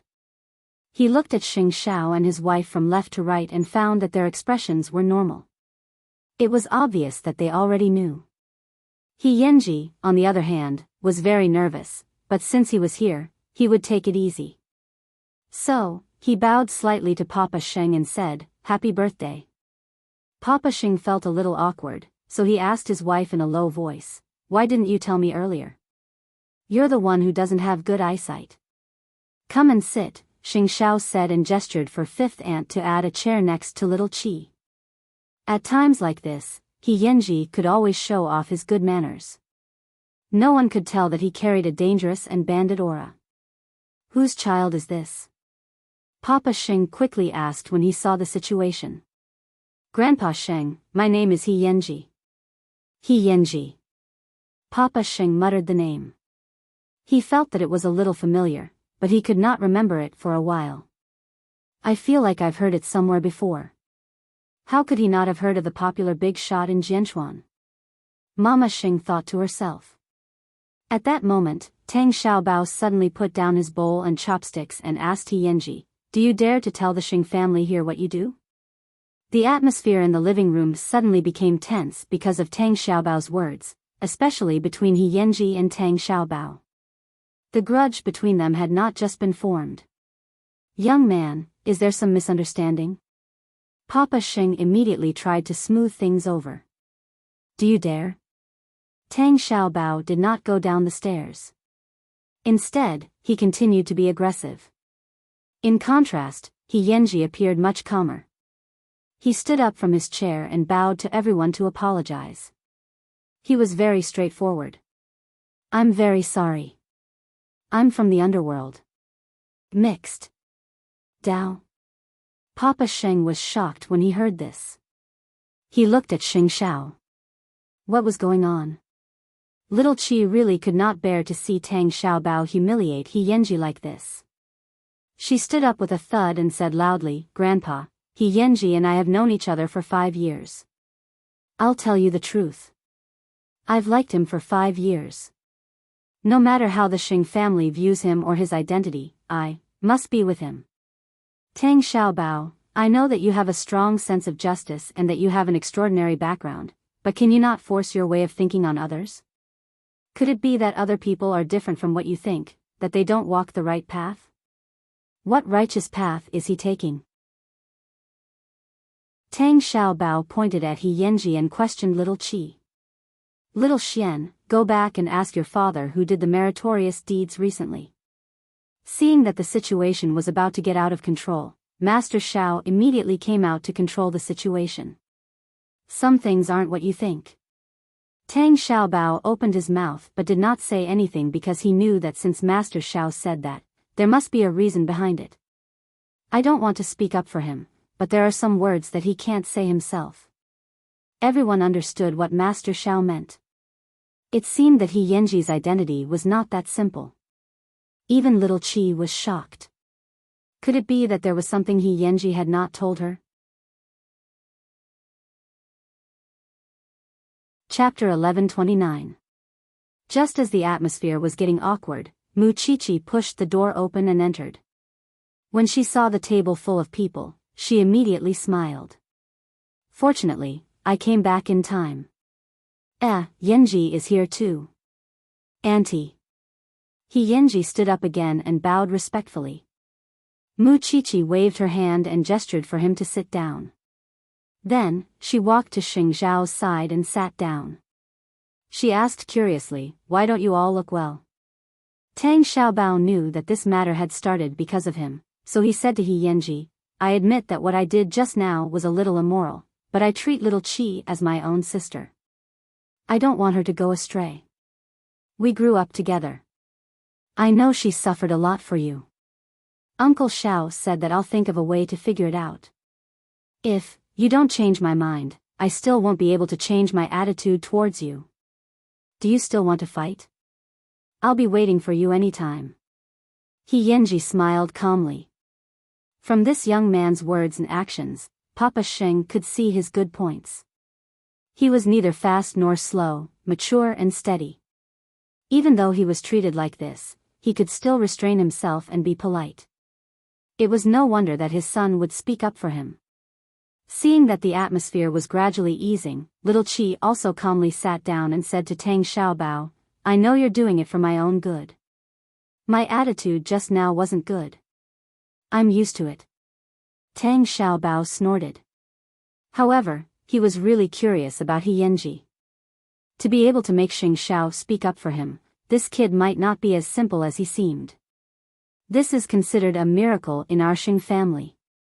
I didn't expect eighth brother to tolerate having a son-in-law who's in the underworld. However, He kid, I haven't approved of you. We still have to wait and see. Do you know how to play chess? Papa Xing suddenly asked.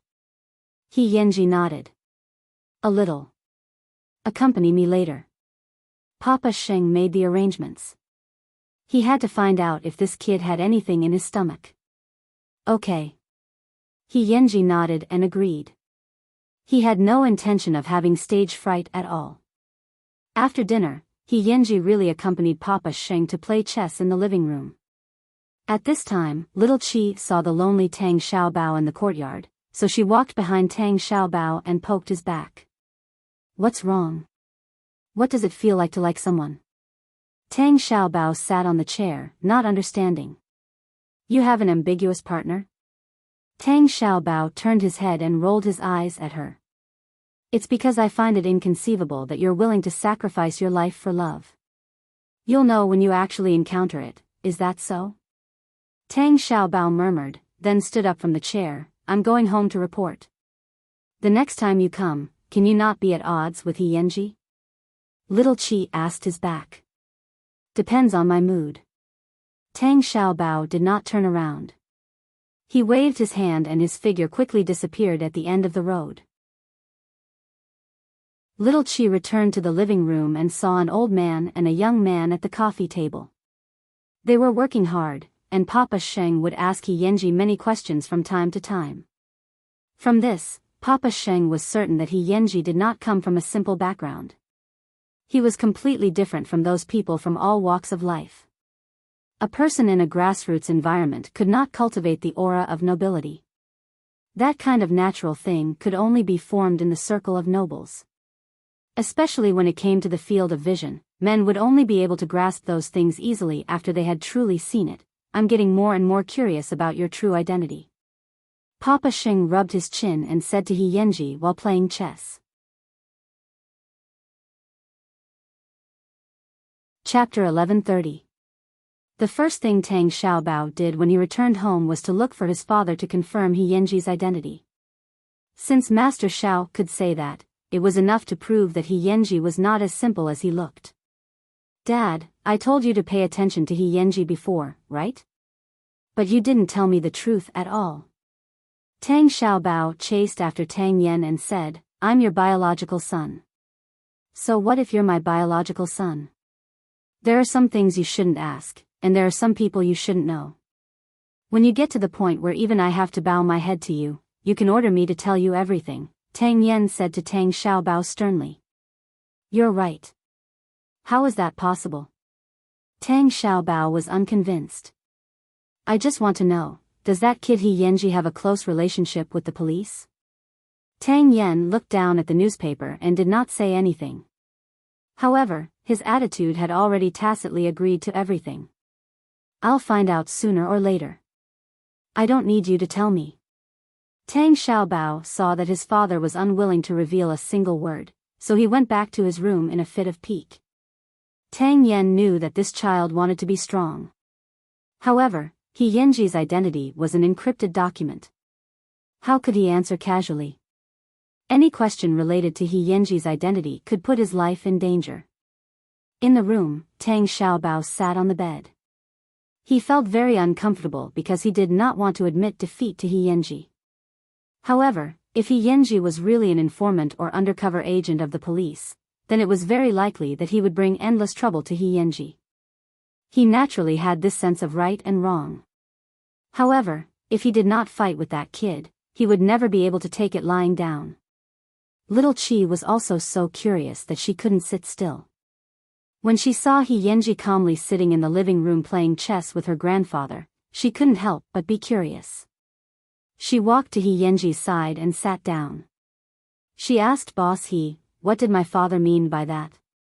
Which sentence? Boss He played dumb. The sentence that I asked Tang Xiaobao to go back and ask Uncle Tang. Little Chi glared at him.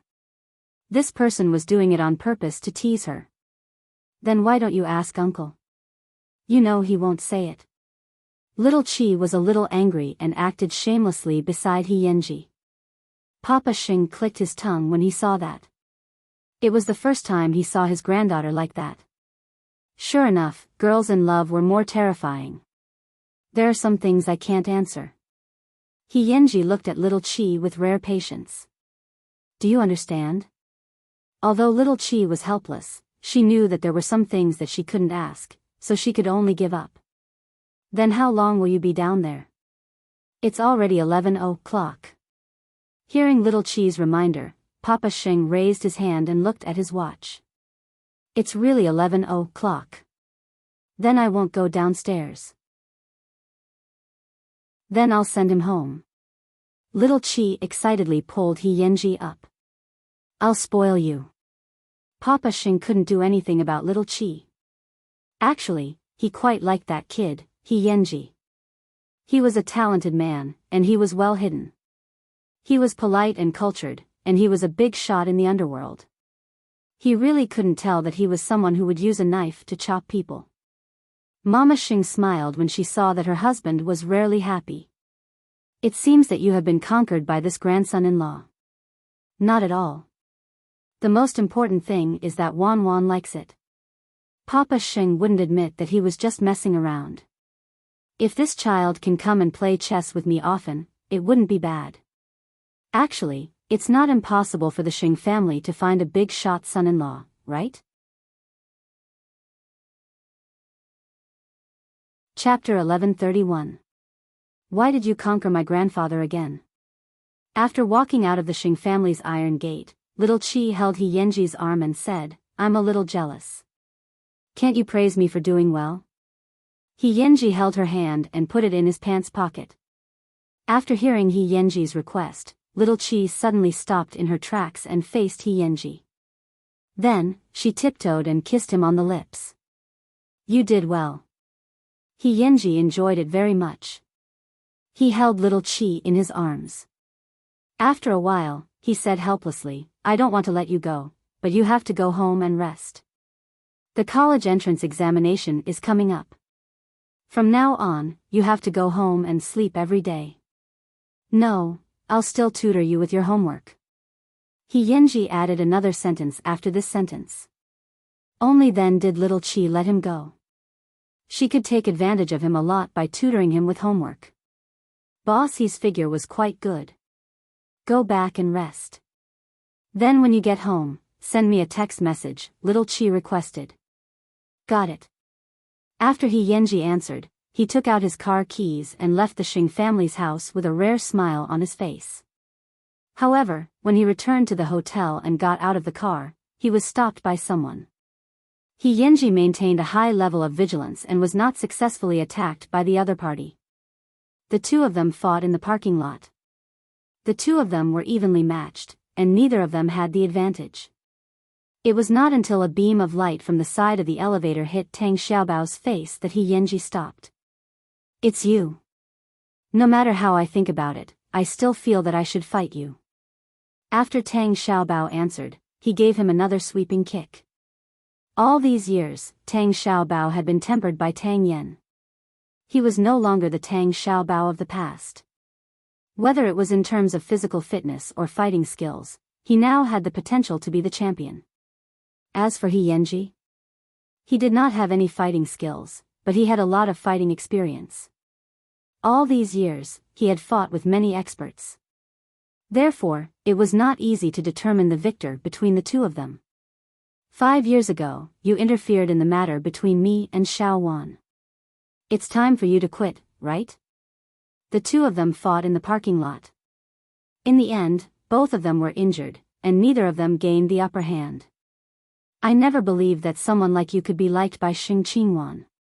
You're just a hooligan, but I seem to have underestimated you. The two of them lay on the ground, unable to move.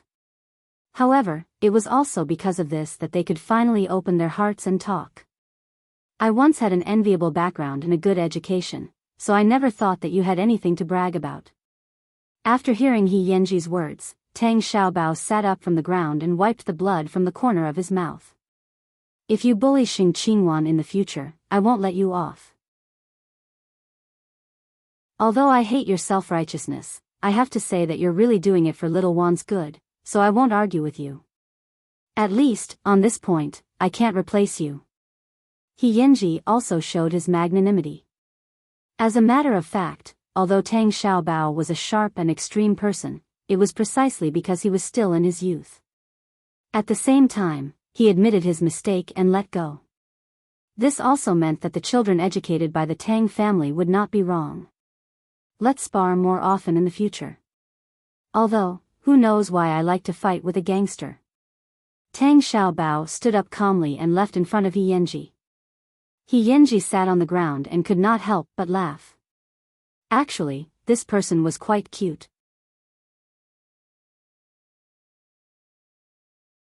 Chapter 1132.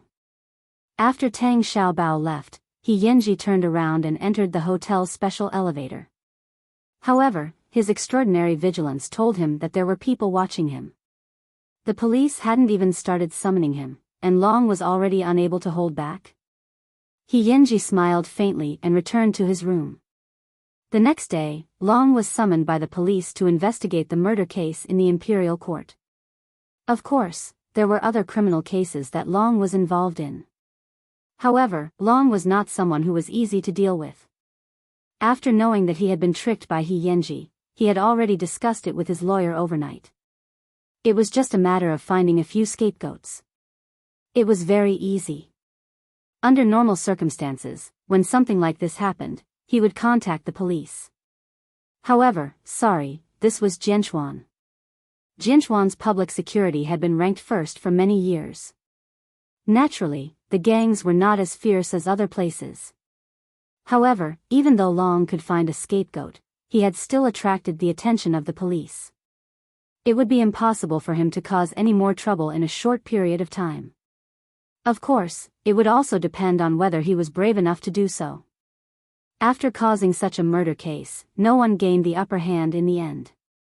He had thought that Brother Yang would suffer a heavy loss when the imperial court closed. However, now that Long was restricted everywhere and his business could not be carried out, in the end, he would be the one who suffered the most. Moreover, this matter was not over yet. However, this grudge was getting deeper and deeper. It was so deep that Brother Long ordered his brothers not to miss any opportunity to kill He Yenji, even if it was only a little. He wanted to find an opportunity to remove this thorn in his side. He Yenji, on the other hand, was the same as usual. He usually dealt with matters in the gang. The rest of the time, he tutored little Chi for her exams. After all, it was going to be her big day. After the incident in the imperial court, Brother Yang's trust in He Yenji had reached an unprecedented level. It was even more than the other brothers who had been working under Brother Yang. Moreover, Brother Yang's health had obviously not been good recently. Everyone already had different thoughts in their hearts, but they could not say it out loud. Is Brother Yang trying to groom He Yenji to take over his position as number one? Therefore, He Yenji had no idea that he had unknowingly made a lot of enemies. Soon, little Chi would be taking the college entrance examination. In the past few days, He Yenji had focused on her lessons. The two of them often stayed late. Because of this, Master Xiao had given them special privileges. Little Chi did not have to go home for the night. Therefore, during this period of time, it was both hard and happy for little Chi. Although she had to do these annoying test papers every day, she could be with He Yenji all the time. I have 3 days off before the college entrance examination. Can you accompany me to play around? After being tortured for almost a month, little Chi was starting to complain. He Yenji lowered his head and looked at her hand that was writing the test paper. He couldn't help but laugh. I've been dealing with the matters of the gang for 100 days. When I come back at night to help you with your homework, I haven't even said anything, and you're already complaining about it. Studying is very tiring. My head hurts. Little Chi deliberately rubbed her head. Got it. In those 3 days, you can play however you want, He Yenji agreed. However, if he had known that little Chi was going to play that kind of trick, he would not have nodded even if he was beaten to death. After all, he was a big shot. Chapter 1133. However, 2 days before little Chi's holiday, Brother Yang was seriously ill and was sent to the hospital overnight. However, the people who knew about it did not inform He Yenji. Brother Yang's trusted subordinates knew that Brother Yang liked He Yenji. They wanted to secretly inform He Yenji, but they were locked in the basement by the other big shots. They were already anxious and wanted to take the top spot. After Brother Yang woke up from his illness, he looked for He Yenji's figure and trusted aides. However, the other hall masters told Brother Yang that He Yenji didn't care about his life at all. After knowing that Brother Yang was seriously ill, he became extremely arrogant. Moreover, he took out a photo that he got from somewhere, implying that He Yenji was an undercover police agent. It was the hurried battle between He Yenji and Tang Xiaobao in the parking lot. Brother Yang, this kid has close ties with the police and the Xing family. That long guy was fooled by him. I think you trust him too much. That's right. This kid relies on you to protect him and does whatever he wants outside. I think if anything happens to Brother Yang, it'll be hard for us old bones to survive. The few of them took turns to sow discord in front of Brother Yang. They tried their best to blame He Yenji. Brother Yang was already seriously ill and didn't like to talk, so he didn't express his opinion. After all, he had been the boss for many years. How could he not see through these people's tricks? It was very simple. His trusted aide wasn't by his side. This meant that this group of people had already put his trusted aide under house arrest and wanted to seize power. This hospital was probably also controlled by these people, right? In this life, Brother Yang had a few lovers, but he didn't marry.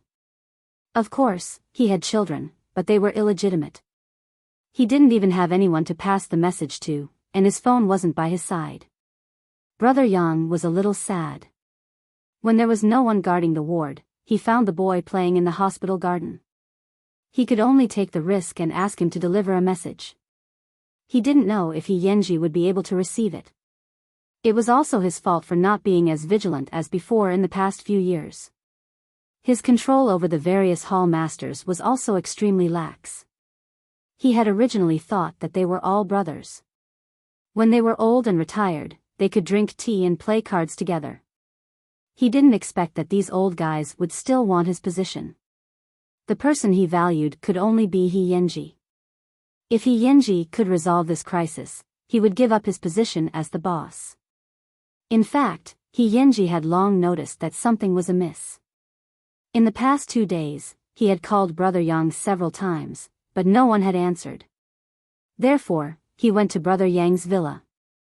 However, there was someone guarding the door. He Yenji was not stupid. Naturally, he knew that this was the prelude to a storm. He found a few unfamiliar faces and learned about the whereabouts of the other hall masters. Finally, he locked onto Sacred Heart Hospital in Jianchuan. Knowing that Brother Yang was in the hospital, he couldn't act rashly. He Yenji had to be patient and look for Brother Yang's confidants. Brother He, right now, the mouths of the various hall's lackeys are all very tight. We are unable to obtain any useful information. However, the more it is like this, the more it means that there is a problem.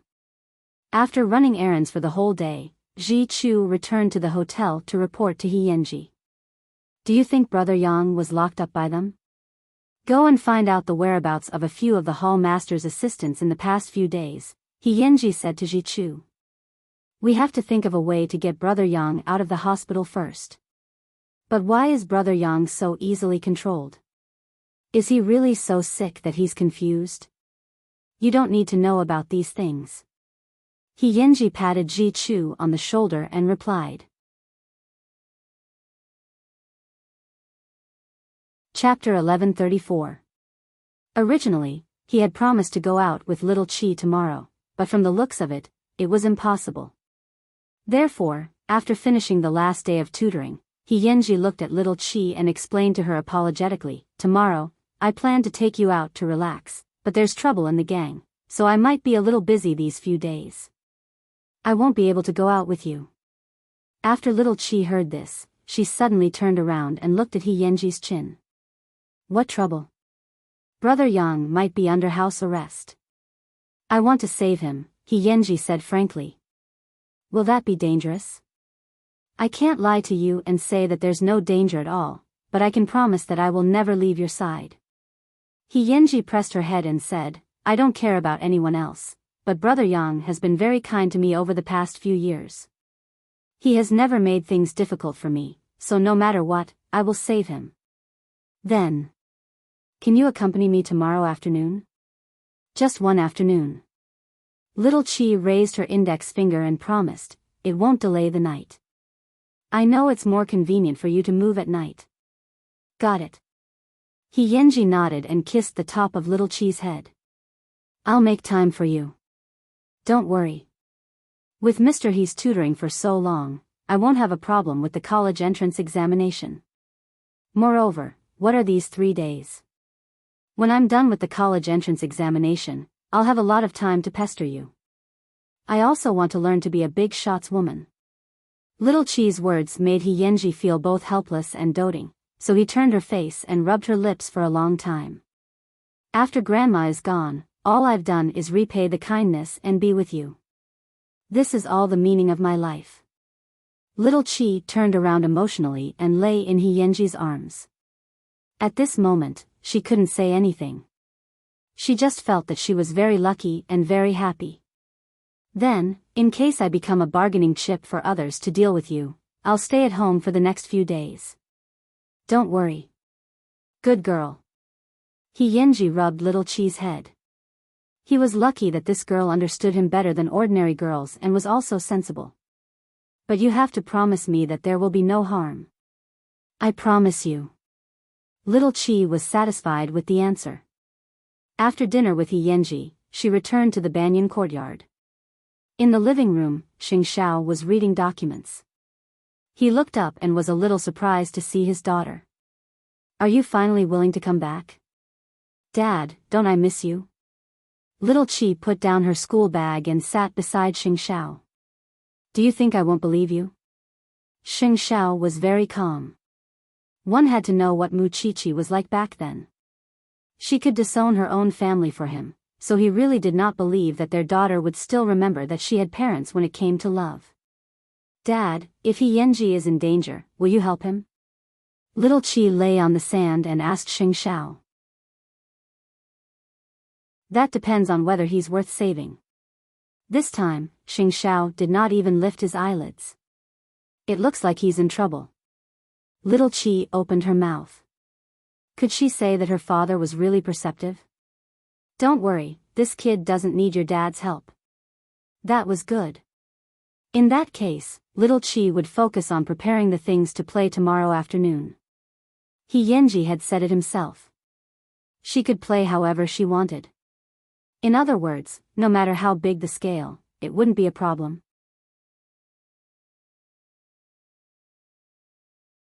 Chapter 1135. That night, Yenji stood outside Sacred Heart Hospital and observed the surrounding geographical environment. Ji Chu also completed his task and returned to Yenji's side. The subordinates of those hall masters have been following them closely. They haven't gone anywhere else. So, I'm guessing that the person brother he is looking for is probably hiding in their house. Or rather, in Brother Yang's house. Don't worry about this for now. We have to think of a way to sneak in. It'll be hard on you tonight. Observe the environment of the hospital and see which hall masters are the most lax in monitoring the hospital. Don't worry about it. Leave it to me. Ji Chu nodded. What about Yenji? He planned to go to the hospital surveillance room to take a look. He wanted to find Brother Yang's current location. The hall masters were all brothers that Brother Yang had trusted for many years. If they joined forces and numbed their subordinates, then Brother Yang would be in a very dangerous situation. Of course, those hall masters wanted to monitor Yenji's movements, but Yenji had always been untraceable. This was the advantage of never having an entourage when he went out. He didn't have the airs of a big boss. Therefore, he could easily sneak into the hospital. In the end, he confirmed that Brother Yang's ward was at the end of the 11th floor of the inpatient department. There were several brothers guarding it. Then, Yenji confirmed that the flow of people into the ward was concentrated at that time. If it was the same tomorrow, then he could disguise himself as a doctor and enter the ward. In the ward, Brother Yang was indeed seriously ill. When he was young, he didn't care about his life and wasted his body. Now that he was in his prime, he was full of illness. His liver was abnormal and there was a shadow in his lungs. He still couldn't confirm what the shadow was, but he knew that he didn't have much time left. He had enjoyed all these years. He hadn't made this trip in vain. He was just worried that after he left, the gang would fall apart. Those hall masters would definitely join forces to bully Yenji. He didn't know if that kid could withstand it. It had been a day and a night, but there was no movement from that kid. The news hadn't spread. However, with that kid's shrewdness, he wouldn't be so slow. So, maybe he was already outside making arrangements. Yenji had not rested for a day and a night. Yenji was indeed very tired. However, other than dealing with Brother Yang's matter, he promised little Chi that he would accompany her in the afternoon. Therefore, Yenji let Ji Chu rest in the morning. In the afternoon, he would continue to monitor the hospital for him. Little Chi was very excited, but she wasn't happy for herself. She knew that before Brother Yang was rescued, Yenji's heart would be tense. Therefore, she could not be so selfish. She had arranged for the afternoon purely because she wanted Yenji to relax and be happy. In order to keep the appointment, Yenji returned to the hotel in the afternoon. When he opened the door, there was nothing unusual in the room. However, when he entered the bedroom, his face turned green. This was because little Chi had taken a bunch of similar sex toys and placed them on the bed. She was wearing her big white rabbit pajamas and knelt by the bed to study the use of those things. Yenji immediately took off his windbreaker and draped it over her. Do you know what you're doing? Didn't you say that you would play with me? Little Chi turned around and blinked at Yenji with an innocent expression. Xiao Wan. Now is not the time for you to do these things. Where did you learn them? Little Chi grabbed the things on the bed and looked at him. You're talking about these things? If this is what you mean by playing with you, I'll send you home. He Yenji was a little helpless. Who had led his girlfriend astray? Wait. Little Chi quickly explained, these are dance props. I just want to show you a new dance. Chapter 1136. After He Yenji heard this, he heaved a sigh of relief. Why didn't you say so earlier? You didn't let me say it either. Little Chi touched her fluffy rabbit ears and said, Anne, what were you thinking about just now? Boss He's expression was a little unnatural. What else could he think about? His soul was about to leave his body. He was so scared by her that he broke out in a cold sweat. He thought that she was going to play with some restricted stuff, so He Yenji quickly changed the topic. Aren't we going to dance? Let's begin. Little Chi secretly smiled and pushed Boss He onto the bed. Lie down. He Yenji knew that this girl wouldn't let him off so easily, so he pretended to be serious and sat up from the bed. He coughed lightly and said, Can I sit? Sure. Little Chi nodded. In fact, she couldn't help but smile. How could it be so fun to tease this person? In the past, He Yenji had taken her to skip class, go through the woods, and snatch her first kiss and hug when she wasn't paying attention. Why did he become so well-behaved now that he had become a big shot? Little Chi really wanted to dance. She learned it from the internet. It was said that it was especially useful to coax her boyfriend. It could make him happy and full of happiness. Those who had tried it all said it was good. With this mentality, Little Chi wore a fluffy rabbit suit and found the accompaniment on her phone. She learned from the video and began to twist in front of He Yenji. He Yenji looked at the fluffy rabbit in front of him and couldn't help but pull Little Chi over and hold her tightly in his arms. What are you doing? Little Chi resisted. Why did this person suddenly go crazy? Stop dancing, huh? He Yenji's voice became low and full of desire. I'm afraid I won't be able to stand it if you keep jumping. But I've only danced a short distance. There's still more. He Yenji couldn't hold it in anymore. He turned over and pressed Little Chi under his body. This fluffy rabbit actually made his heart itch all the time. Don't test my self-control anymore, Xiao Wan. Can't hold it in anymore? Little Chi lay on the bed and asked as she wrapped her arms around He Yenji's neck. Okay. He Yenji couldn't help but nod. I'm going to take a shower. After saying that, he was about to get up from the bed, but Little Chi hooked his neck. I want to kiss you. No, if I kiss you, I won't be able to control myself, He Yenji refused seriously. Little Chi didn't care. She raised her head and offered her soft, thin lips. At this moment, He Yenji felt that a string in his brain seemed to have broken just like that. In the beginning, he could still restrain himself and close his eyes to refuse. However, when he felt the delicate tongue probing him, he could no longer hold it in. He began to respond fiercely, and his hands became forceful and possessive. You forced my hand, kisses followed one another. Clothes ripped and sheets disheveled. But in the end, He Yenji directly covered Little Chi's body with the pure white blanket and hugged her through the blanket. Although I can't wait, I promised Uncle and your grandmother that before your 18th birthday, I won't do anything that shouldn't happen. So, don't tease me, okay? Let go of me first, Little Chi replied in a muffled voice. I won't let go. I don't want you to see me in a sorry state. He Yenji hugged her tightly. It's not a sorry state. It's sexy, Little Chi explained. Her shirt was wide open, revealing her charming collarbone. Her hair was messy, revealing a dazed expression. That would lead people to commit a crime. It's almost time. I'm going out. I still have business to do. Be good. He Yenji quickly escaped from the room as if he was running for his life.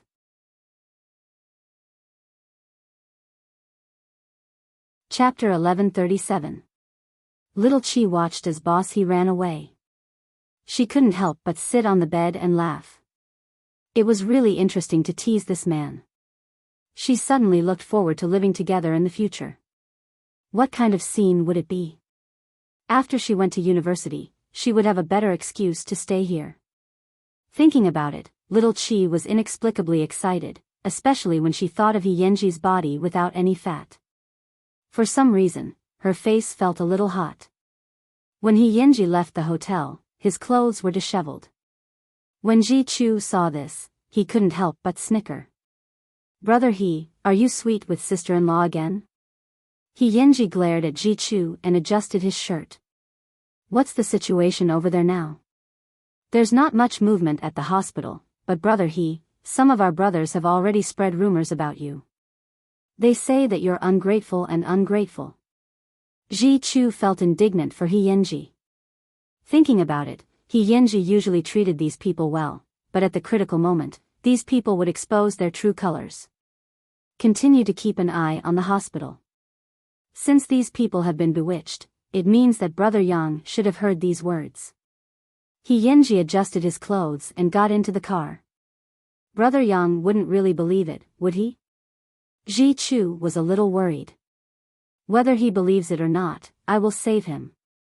After saying this, Yenji closed the car door. After the two of them returned to the hospital, they continued to work together. This time, Yenji stayed in the hospital surveillance room until 3 in the morning. Only then did he see his men dozing off at the door of Brother Yang's ward. Then, he brought Ji-Chu to pretend to be a nurse and put the mask on his head. When Ji-Chu saw this, he laughed. "Brother He, you're very beautiful like this, but you're a little tall. You don't look like a girl. You should pretend to be a doctor. Doctors don't do ward rounds at 3 in the morning. Then let me take you in and try." Ji-Chu walked in front, taking small steps with some shyness. Yenji walked behind him, appearing very careful and cautious. At the door of the ward, the two men were staggering. At this moment, Ji-Chu pushed the door open and Yenji entered the ward in a flash. "What are you doing?" The two men were woken up by the sound of the door opening and immediately asked Ji-Chu. Yenji pushed the cart and pointed at the thermometer. "Take your temperature. Go in, go in." The two men waved their hands impatiently. Ji-Chu pushed the cart into the ward. A few minutes later, he left the ward again. Therefore, no one knew that Yenji had already snuck into the ward. In the dark ward, Yenji made sure that the person on the bed was still. When there was no movement outside, he walked to the side of the bed and shook Brother Yang awake. "Who?" Brother Yang asked vigilantly. "It's me, Yenji." Yenji pressed Brother Yang's hand and signaled him not to make a sound. "You're finally here. I thought you were going to abandon me." Brother Yang propped himself up from the hospital bed and gestured for Yenji to go to the bathroom. It was easy to be heard outside. Then, the two of them huddled in the narrow space to talk. "These people have rebelled. There's no need to say anything. Right now, I have the heart but not the strength to help you. Yenji, you also know that they view you as a thorn in their side and want to get rid of you as soon as possible. I intend to give you the position of the leader. What do you think? I'll get you out first." Yenji didn't express his opinion on that matter. When those people find out, they'll turn the world upside down. "I have an idea." Yenji whispered into Brother Yang's ear. It was a trick to make them think that Brother Yang was dead. Then, the three of them would definitely fight to the death for the position of the leader.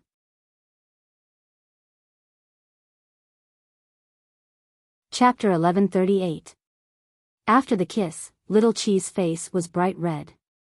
She leaned against the wall with an unnatural expression. "But I promised my mother that I would go home today. Have dinner with me before you leave." Yenji held her hand and said, "2 days ago, you spent so much effort to decorate the room.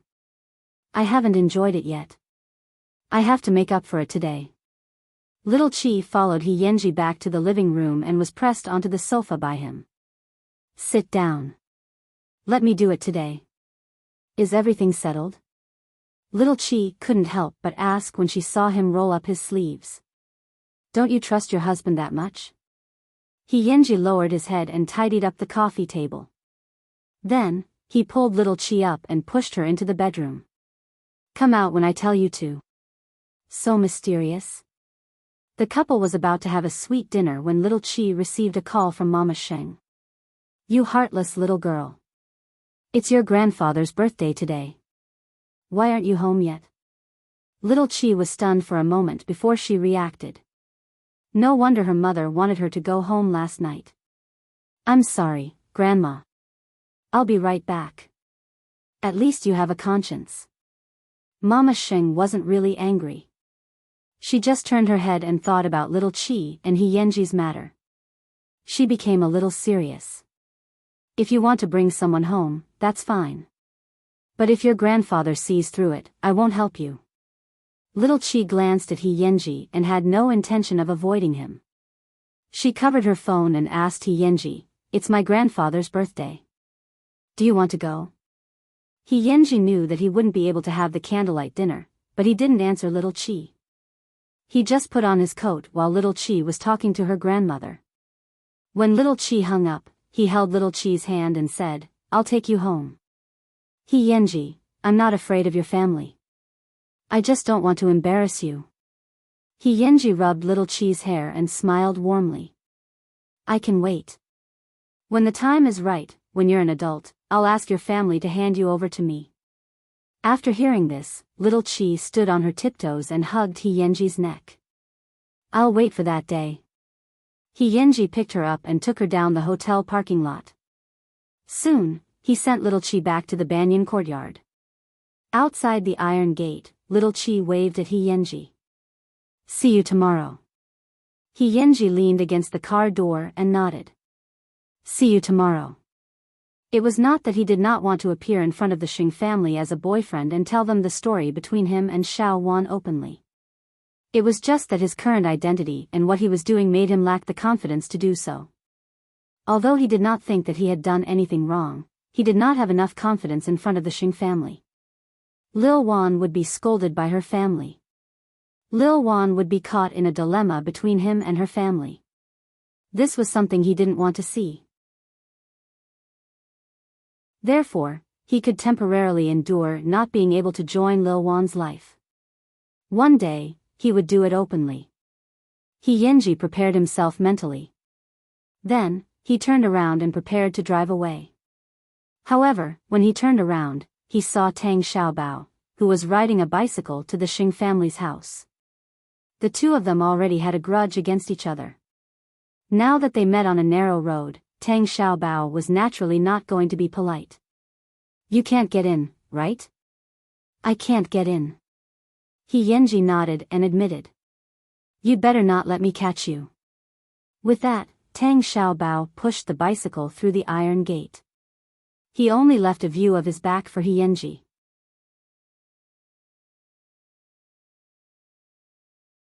Chapter 1140. Little Chi rushed up and grabbed He Yenji's hand. She led him past the iron gate and directly into the Shing family's hall. He Yenji was stunned, especially when he saw the people in the Shing family's house. He did not expect Little Chi to be so brave. Grandpa, this is my boyfriend. Don't try to matchmake him. Little Chi introduced He Yenji to all the family members. Papa Shing looked at the young man who suddenly appeared in the living room in shock. He looked at Shing Xiao and his wife from left to right and found that their expressions were normal. It was obvious that they already knew. He Yenji, on the other hand, was very nervous, but since he was here, he would take it easy. So, he bowed slightly to Papa Shing and said, Happy birthday. Papa Shing felt a little awkward, so he asked his wife in a low voice, Why didn't you tell me earlier? You're the one who didn't have good eyesight. Come and sit, Shing Xiao said and gestured for fifth aunt to add a chair next to Little Chi. At times like this, He Yenji could always show off his good manners. No one could tell that he carried a dangerous and bandit aura. Whose child is this? Papa Sheng quickly asked when he saw the situation. Grandpa Sheng, my name is He Yenji. He Yenji. Papa Sheng muttered the name. He felt that it was a little familiar, but he could not remember it for a while. I feel like I've heard it somewhere before. How could he not have heard of the popular big shot in Jianchuan? Mama Sheng thought to herself. At that moment, Tang Xiaobao suddenly put down his bowl and chopsticks and asked He Yenji, "Do you dare to tell the Sheng family here what you do?" The atmosphere in the living room suddenly became tense because of Tang Xiaobao's words, especially between He Yenji and Tang Xiaobao. The grudge between them had not just been formed. "Young man, is there some misunderstanding?" Papa Sheng immediately tried to smooth things over. "Do you dare?" Tang Xiaobao did not go down the stairs. Instead, he continued to be aggressive. In contrast, He Yenji appeared much calmer. He stood up from his chair and bowed to everyone to apologize. He was very straightforward. "I'm very sorry. I'm from the underworld." Mixed. Dao. Papa Sheng was shocked when he heard this. He looked at Xing Xiao. What was going on? Little Qi really could not bear to see Tang Xiaobao humiliate He Yenji like this. She stood up with a thud and said loudly, "Grandpa, He Yenji and I have known each other for 5 years. I'll tell you the truth. I've liked him for 5 years. No matter how the Sheng family views him or his identity, I must be with him. Tang Xiaobao, I know that you have a strong sense of justice and that you have an extraordinary background, but can you not force your way of thinking on others? Could it be that other people are different from what you think, that they don't walk the right path? What righteous path is he taking?" Tang Xiaobao pointed at He Yenji and questioned Little Qi. "Little Xian, go back and ask your father who did the meritorious deeds recently." Seeing that the situation was about to get out of control, Master Xiao immediately came out to control the situation. "Some things aren't what you think." Tang Xiaobao opened his mouth but did not say anything because he knew that since Master Xiao said that, there must be a reason behind it. "I don't want to speak up for him, but there are some words that he can't say himself." Everyone understood what Master Xiao meant. It seemed that He Yenji's identity was not that simple. Even Little Qi was shocked. Could it be that there was something He Yenji had not told her?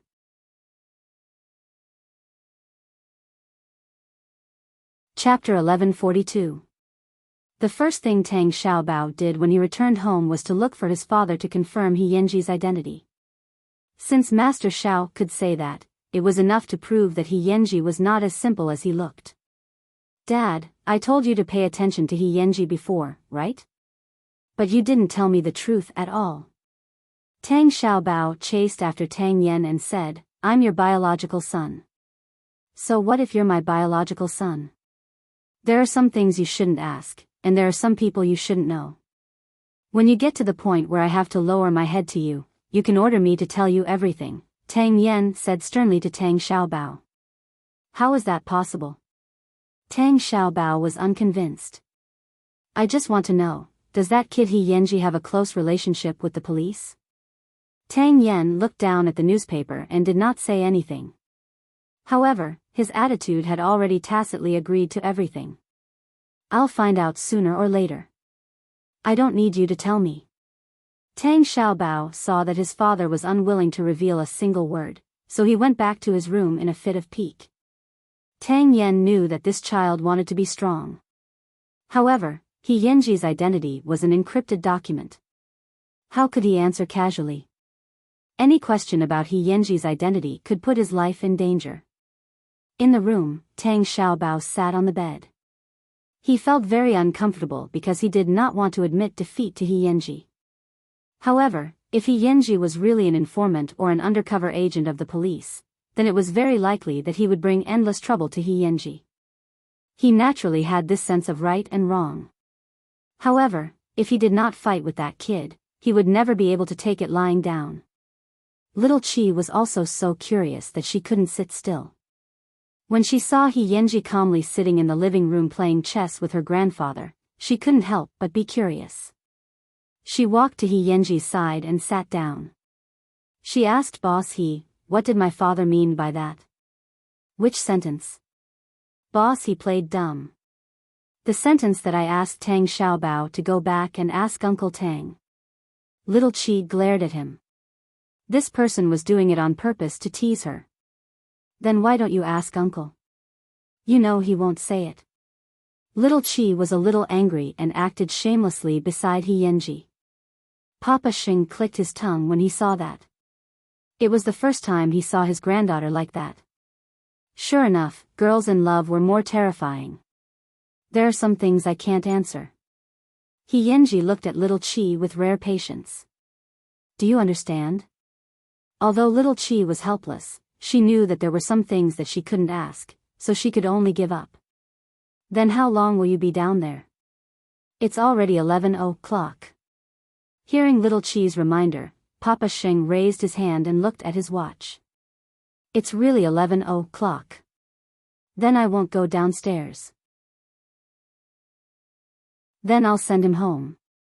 Little Chi excitedly pulled He Yanji up. "I'll spoil you." Papa Xing couldn't do anything about Little Chi. Actually, he quite liked that kid, He Yanji. He was a talented man, and he was well hidden.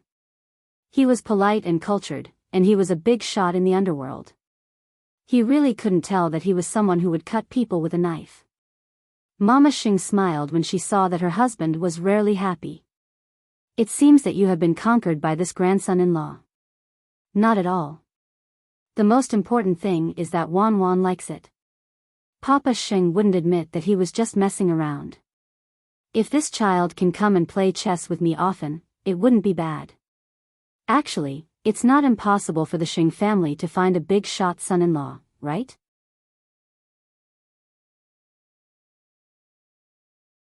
Chapter 1143. Why did you conquer my grandfather again? After walking out of the Xing family's iron gate, Little Chi held He Yanji's arm and said, "I'm a little jealous. Can't you praise me for doing well?" He Yanji held her hand and put it in his pants pocket. After hearing He Yanji's request, Little Chi suddenly stopped in her tracks and faced He Yanji. Then, she tiptoed and kissed him on the lips. "You did well." He Yanji enjoyed it very much. He held Little Chi in his arms. After a while, he said helplessly, "I don't want to let you go, but you have to go home and rest. The college entrance examination is coming up. From now on, you have to go home and sleep every day." "No, I'll still tutor you with your homework." He Yanji added another sentence after this sentence. Only then did Little Chi let him go. She could take advantage of him a lot by tutoring him with homework. Boss He's figure was quite good. "Go back and rest. Then when you get home, send me a text message," Little Chi requested. "Got it."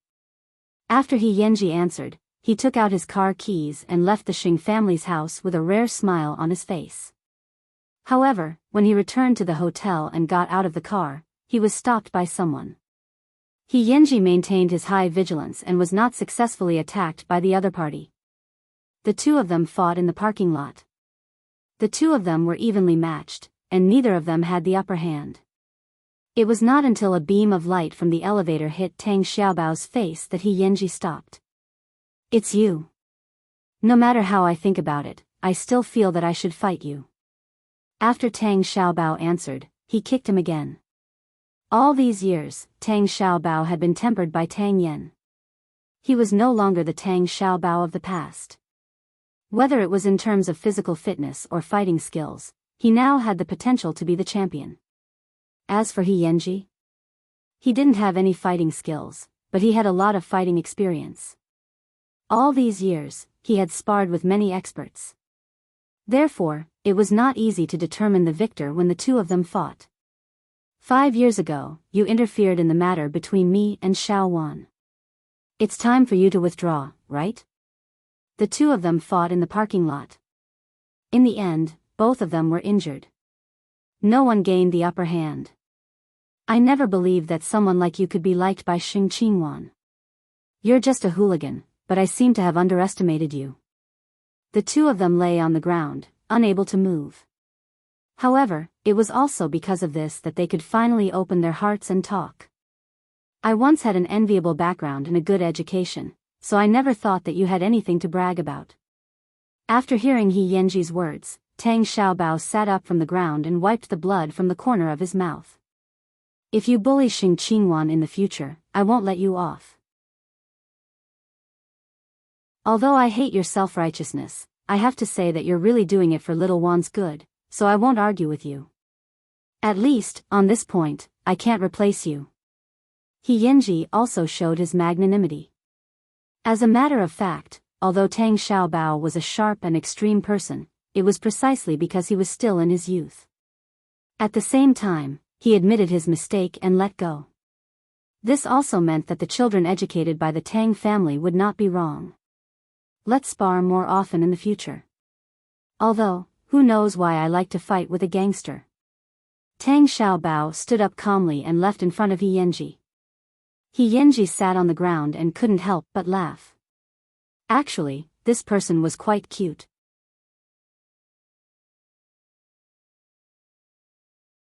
Chapter 1144. After Tang Xiaobao left, He Yanji turned around and entered the hotel's special elevator. However, his extraordinary vigilance told him that there were people watching him. The police hadn't even started summoning him, and Long was already unable to hold back. He Yanji smiled faintly and returned to his room. The next day, Long was summoned by the police to investigate the murder case in the imperial court. Of course, there were other criminal cases that Long was involved in. However, Long was not someone who was easy to deal with. After knowing that he had been tricked by He Yanji, he had already discussed it with his lawyer overnight. It was just a matter of finding a few scapegoats. It was very easy. Under normal circumstances, when something like this happened, he should have contacted the police. However, this was Jianchuan. Jianchuan's public security had been ranked first for many years. Naturally, the gangs were not as fierce as other places. However, even though Long could find a scapegoat, he had still attracted the attention of the police. It would be impossible for him to cause any more trouble in a short period of time. Of course, it would also depend on whether he was brave enough to do so. In the end, no one gained the upper hand after causing such a murder case. He had thought that Brother Yang would suffer a heavy loss when the imperial court closed. However, now that Long was restricted everywhere and his business could not be carried out, in the end, he would be the one who suffered the most. Moreover, this matter was not over yet. However, this grudge was getting deeper and deeper. It was so deep that Brother Long ordered his brothers not to miss any opportunity to kill He Yanji, even if it was only a little. He wanted to find an opportunity to remove this thorn in his side. He Yanji, on the other hand, was as usual. He usually dealt with matters in the gang. The rest of the time, he tutored little Qi for her exams. After all, it was going to be her big day. After the incident in the imperial court, Brother Yang's trust in He Yanji had reached an unprecedented level. It even surpassed the other brothers who had been working under Brother Yang. Moreover, Brother Yang's health had obviously not been good recently. Everyone already had different thoughts in their hearts, but they could not say it out loud. Is Brother Yang trying to groom He Yanji to take over his position as number one? Therefore, He Yanji had no idea that he had unknowingly made a lot of enemies. Soon, little Qi would be taking the college entrance examination. In the past few days, He Yanji had focused on her lessons. The two of them often stayed late. Because of this, Master Xiao had given them special privileges. Little Qi did not have to go home for the night. Therefore, during this period of time, it was both hard and happy for little Qi. Although she had to do these annoying test papers every day, she could be with He Yanji all the time. I have 3 days off before the college entrance examination. Can you accompany me to play around?